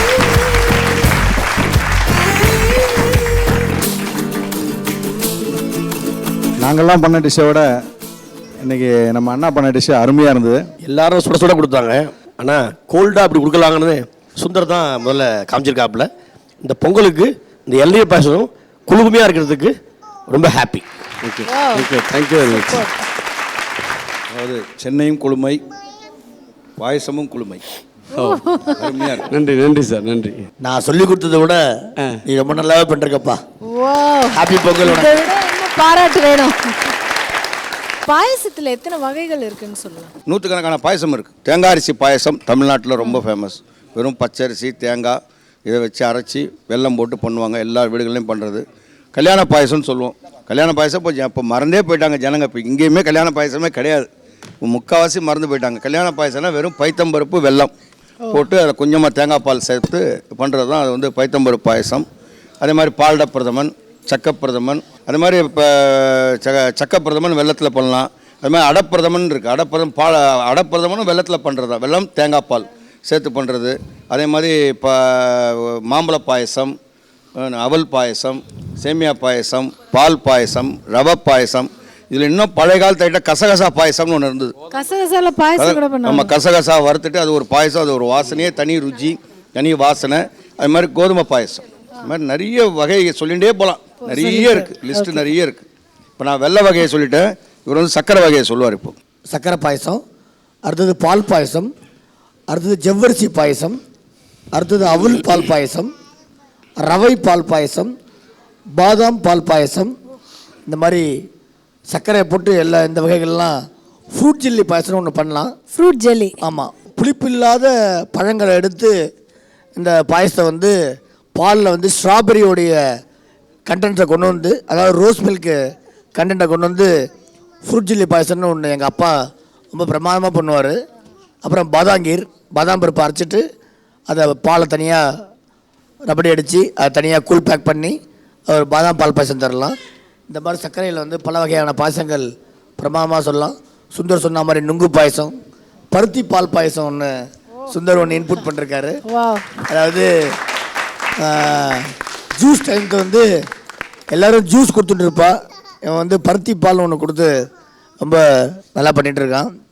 இதெல்லாம் ரொம்ப எங்களுக்கெல்லாம் எங்களோட கேட்ரிங் ஃபீல்டுக்கு இதெல்லாம் கொஞ்சம் பெருமையாக இருக்குது. இது இந்த தருணத்தில் சொல்லி மகிழ்ச்சியில் ரொம்ப நான் மகிழ்ச்சி அடைகிறேன். தேங்க்யூ. ஓகே, இப்போ பாயசத்தை பற்றி சொல்லுங்கள். இந்த பாயசத்திற்கு எல்லார் நாவும் அடிமை. ஓ, கண்டிப்பாக பொங்கலுக்கு இது ட்ரை பண்ணுவாங்க. நல்லா இருக்கும். ஓ, கண்டிப்பாக உங்கள் வீட்டில் இதை ட்ரை பண்ண போகிறாங்க. ஓகே, நிறைய பாயசம் சாப்பிட்ருக்கோம். இது சூப்பராக இருக்கு. நிறைய பாயசத்தில் இதுதான் சூப்பராக இருக்கு. எங்கள் அம்மா 4 வகை செய்வாங்க. பட் நான் அதெல்லாம் விட இது சூப்பராக. என்னென்ன செய்வாங்க? சேமியா பாயாசம், கொழுக்கட்டை பாயாசம், பருப்பு பாயாசம், ஜவ்வரிசி பாயாசம் இதான் செய்வாங்க. பட் இந்த பாயசம் நான் இது வரைக்கும் சாப்பிட்டது இல்லை. இப்படி ஒரு பாயசம் நீங்கள் இந்த பானையும் அழகா இருக்கு. இந்த பாயசம் இது வரைக்கும் என் மனைவி சாப்பிட்டது கிடையாது, இன்னைக்கு சாப்பிட்ருக்காங்க. அதை பற்றி கமெண்ட் கேளுங்க. முதல்ல கொடுங்க. ஓகே, இப்போ சொல்லுங்க, எப்படி இருந்தது பாயசம்? நல்லா இருந்ததா? அவ்வளோதானா? இதுவும் பிடிச்சிருந்தது. ஓகே, பாயசம் பண்ணாலே எனக்கு தனியாக செஞ்சு கொடுத்துருவாப்ல. எனக்கு ரொம்ப பிடிக்கும் இந்த பாயசம். ஓ, சூப்பர். ஓகே, பாயசம்னாவே சூடாக தான் இருக்கும். இது கூலிங்காக இருக்க போது இன்னும் விரும்பி கேட்பாங்க எல்லாரும். நிஜமாவே ஒரு எக்ஸாட்டிக் பாயசம் தான் இன்னைக்கு பண்ணியிருக்கீங்க. மீண்டும் ஒரு கைத்தட்டல் கொடுத்துடலாம் உங்களுக்கு எல்லாருக்குமே. தட் மேட்டர் நீங்கள் வந்திருக்கு எல்லாருக்குமே வாங்க. அறுசுவையில் பெஸ்ட்டு சுவையாக இது ரொம்ப இருக்குது. அறுசுவையில் எப்போவுமே ஸ்வீட் தூக்கலாக இருக்கும். இன்னைக்கு you ended it on a sweet note அப்படின்னு சொல்லணும். எல்லாருக்கும் பிடிச்ச அந்த இளநீர் பாயசத்தை கொடுத்தவங்களுக்கு ஒரு பெரிய கரகோஷம். Thank you so much. 6 சமையல் கலைஞர்களின் அறுசுவை, இந்த அருமையான இனிமையான நிகழ்ச்சிக்கு நீங்கள் எல்லாம் வந்து ஒரு 4 விதமான சமையல் டிஷ்ஷஸ் எங்களுக்காக செஞ்சு காட்டினீங்க. முதல்ல வந்து கேலரியில் இருக்கிற எல்லார் சார்பாகவும் ஒரு கைத்தட்டல்களோடு நம்மளுடைய நன்றிகளை தெரிவிச்சுக்கலாம். ரொம்ப ரொம்ப ரொம்ப நன்றி. இந்த தைத்திங்களை வந்து மறக்க முடியாத ஒரு நாளாக மாற்றி கொடுத்துருக்கீங்க. பட் நம்ம நிகழ்ச்சியோட இறுதி கட்டத்துக்கு வந்தாச்சு. ஸோ நீங்கள் நேயர்களுக்கு ஏதாவது சொல்ல விரும்புகிறீங்களா? இந்த வாய்ப்பை அமைச்சு தந்த கலைஞர் தொலைக்காட்சிக்கு முதல் நன்றி. எல்லாருக்கும் இனிய தைப்பொங்கல் திருநாள் வாழ்த்துக்கள். எல்லாருக்கும் தைப்பொங்கல் வாழ்த்துக்கள். நாங்கள் பண்ண டிஷ்ஷை இந்த தைப்பொங்கல் அதுமா எல்லாரும் வீட்டில் பண்ணணுன்னு எங்களுடைய பெரிய அவா. இதெல்லாம் நீங்கள்லாம் பண்ணுவீங்கன்னு ரொம்ப நாங்கள் எதிர்பார்க்குறோம். இந்த வாய்ப்பை கொடுத்த கலைஞர் டிவிக்கும் என்னுடைய நண்பர் விகேஎம் சுந்தருக்கும் ரொம்ப நன்றி சொல்லி விடைபெறேன். பொங்கல் வாழ்த்துக்கள். கலைஞர் டிவி நன்றி. இது என்னோடய ஃப்ரெண்டு சுந்தருக்கு இது ரொம்ப நன்றி. வந்திருக்கீங்க எல்லாருக்கும் நன்றி. எல்லோருக்கும் பொங்கல் திருநாள் நல்வாழ்த்துக்கள். நாங்கள் இந்த மாதிரி உங்களுக்கு ரொம்ப ஈஸியாகவும் நீங்கள் சுலபமாகவும் நேயர்கள் வந்து வீட்டில் பண்ணிக்கிற மாதிரி ஐட்டம் பண்ணி காமிச்சிருக்கோம். நீங்கள் பொங்கல் கண்டிப்பாக பண்ணுவீங்க, எல்லோரும் வீட்லேயும் பண்ணுவீங்க. அது கூட இதையும் சேர்த்து பண்ணி நீங்கள் எல்லோரும் நல்ல சந்தோஷமாக இதை அனுபவிக்கும்படி உங்கள் சார்பாகவும் கலைஞர் டிவி சார்பாகவும் கேட்டுக்கொள்கிறோம். இந்த வாய்ப்பை அளித்த கலைஞர் தொலைக்காட்சி நிலையத்திற்கும் மற்றும் எல்லோருக்கும் எங்கள் மனமார்ந்த நன்றியை தெரிவித்துக் கொள்கிறேன். தைத்திருநாளாம் பொங்கல் திருநாள் அனைவருக்கும் இனிய பொங்கல் திருநாள் வாழ்த்துக்கள். இந்த இனிமையான சந்திப்பையும் இந்த இனிமையான வாழ்ப்பையும் இந்த இனிமையான சுவையுடன் கூடிய உணவுகளும் எங்களை தைப்பு திருநாளுக்கு மிகவும் பெருமையிட செய்கிறது. இந்த வாய்ப்பை வழங்கிய கலைஞர் தொலைக்காட்சிக்கு மிக்க நன்றியுடன் தெரிவித்துக் கொள்கிறேன். தமிழ் மொழியை செம்மொழியாக கொண்டு வந்த எங்கள் ஐயா கலைஞர் ஐயாவுக்கு தமிழர் திருநாள்னு பேர் வைத்த எங்களுக்கு இந்த வாய்ப்பு அளித்ததுக்கு ரொம்ப பெருமை அடைகிறோம். இந்த சமையல் கலைஞர்களுக்கு வந்து அதாவது பத்மஸ்ரீ அவார்டுன்னு சொல்லிட்டு நடிகர்களுக்கும் விஞ்ஞானிகளுக்கும் டாக்டர்களுக்கும் ஓவியர்களுக்கும் பாடலாசிரியர்களுக்கும் இவங்களுக்கும் கொடுத்துட்டு இருந்தாங்க. இந்த வருடத்திலிருந்து இந்த பத்மஸ்ரீ விருது மகா பெரிய விருதை வந்து சமையல் கலைஞருக்கும் கொடுக்கலான்னு மத்திய அரசு ஜிஓ பாஸ் பண்ணியிருக்கு. அது எங்களுக்கு பெருமையான விஷயம். ரொம்ப ரொம்ப சந்தோஷம் சார். அதே மாதிரி இந்த அரங்கத்தில் இருக்கிற எல்லார் சார்பாகவும் உங்கள் ஒவ்வொருத்தருக்கும் தனித்தனியாக நாங்கள் நன்றி சொல்ல கடமைப்பட்டிருக்கோம். ஏன்னா ஒரு கல்யாணத்துக்கு போகிறோம், இல்லை எங்கேயோ போகிறோம், சாப்பிட்றோம், சாப்பாடு நல்லாயிருக்கு, சந்தோஷமாக இருக்கும், அதோட அதை பற்றி நம்ம மறந்துடுறோம். அடுத்து நம்ம வீட்டில் ஏதோ ஒரு கல்யாணம் இருந்தால் தான் நம்ம தேடுவோம் யார் என்னன்னு. ஆனால் இந்த உங்களுடைய இந்த ப்ரொஃபஷன் எவ்வளவு கடினமானது, அது எவ்வளோ கடினமாக இருந்தாலும் நீங்கள் எந்த அளவுக்கு பேஷனோடு அதை செய்கிறீங்க அப்படிங்கிறது இன்றைக்கி வந்து நீங்கள் உங்களுடைய அனுபவங்களை ஷேர் பண்ணிக்கும் போது எங்களுக்கு இன்னும் நல்லா தெரிஞ்சுக்க முடிஞ்சது. ஏன்னா ஒரு கல்யாணமாகட்டும் இல்லை பண்டிகை ஏதோ ஒரு விசேஷமாகட்டும் எல்லாரும் வர்றதுக்கு முன்னாடி முதல் ஆளாக நீங்கள் உங்கள் வேலையை ஆரம்பிக்கணும். அதே மாதிரி எல்லாரும் போய் கடைசியில் இருக்கிற கடைசி ஆள் சாப்பிட்ற வரைக்கும் வெயிட் பண்ணி நீங்கள் போகிறீங்க. அதே மாதிரி தான் சமையல் பற்றி தெரிஞ்சவங்க தெரியாதவங்க யாராவது ஒரு சமையல் கலைஞர்னா எல்லாருக்கும் ஒரு டவுட் இருக்கும், எல்லாரும் ஒரு ரெசிபி கேட்பாங்க. அது பண்ணுறோமோ இல்லையோ அது வேறு விஷயம், ஆனால் ஏதாவது சொல்லுங்கள். அப்படி எல்லாரும் கேட்குற கேள்விகளுக்கு பொறுமையாக நீங்கள் எவ்வளோ பதில்கள் சொல்லியிருப்பீங்க. அதே மாதிரி இந்த அரங்கத்துலேயும் நிறைய பதில்கள் சொல்லியிருக்கீங்க. உங்களுடைய பொறுமைக்கு ரொம்ப ரொம்ப நன்றி. அதே மாதிரி இன்றைக்கி இந்த ஒரு நல்ல செய்தியோட இந்த அரங்கத்தில் வந்து நீங்கள் சொல்லியிருக்கீங்க, அதுக்கும் எங்களுடைய வாழ்த்துக்கள், நன்றி. இந்த நிகழ்ச்சியில் நீங்கள் வந்து கலந்துக்கிட்டு சொன்ன விஷயங்கள்லாம் இன்றைக்கி இந்த நிகழ்ச்சி வந்து உலகம் எங்கும் எல்லா தமிழர்களும் பார்ப்பாங்க. ஆண்டிப்பட்டியில் இருக்கிற தமிழருக்கும் இந்த நிகழ்ச்சி பார்க்க முடியும். அதே மாதிரி அமெரிக்காவில் இருக்கிற தமிழர்களும் இந்த நிகழ்ச்சியை பார்ப்பாங்க. அவங்க எல்லாருக்குமே நீங்கள் சொன்ன விஷயங்கள், நீங்கள் சொன்ன மொழி, நீங்கள் பயன்படுத்தின வார்த்தைகள் எல்லாமே ரொம்ப புரிகிற அளவுக்கு ரொம்ப எளிமையாக அந்த பாரம்பரியம் மாறாமல் அதை விட்டு கொடுக்காம, அதை கண்டிப்பாக விட்டு கொடுக்காம நாங்கள் தொடர்ந்து எடுத்து செல்வோம் அப்படிங்கிற உங்களுடைய அந்த உறுதியும் தன்மையும் ரொம்ப வியந்து பாராட்டத்தக்கிற மாதிரி இருந்தது. ரொம்ப ரொம்ப நன்றி இந்த அரங்கத்துக்கு நீங்கள் வந்ததுக்கு. இதே மாதிரி இன்னொரு இனிமையான நிகழ்ச்சியில் நம்ம மறுபடியும் சந்திக்கலாம். நன்றி.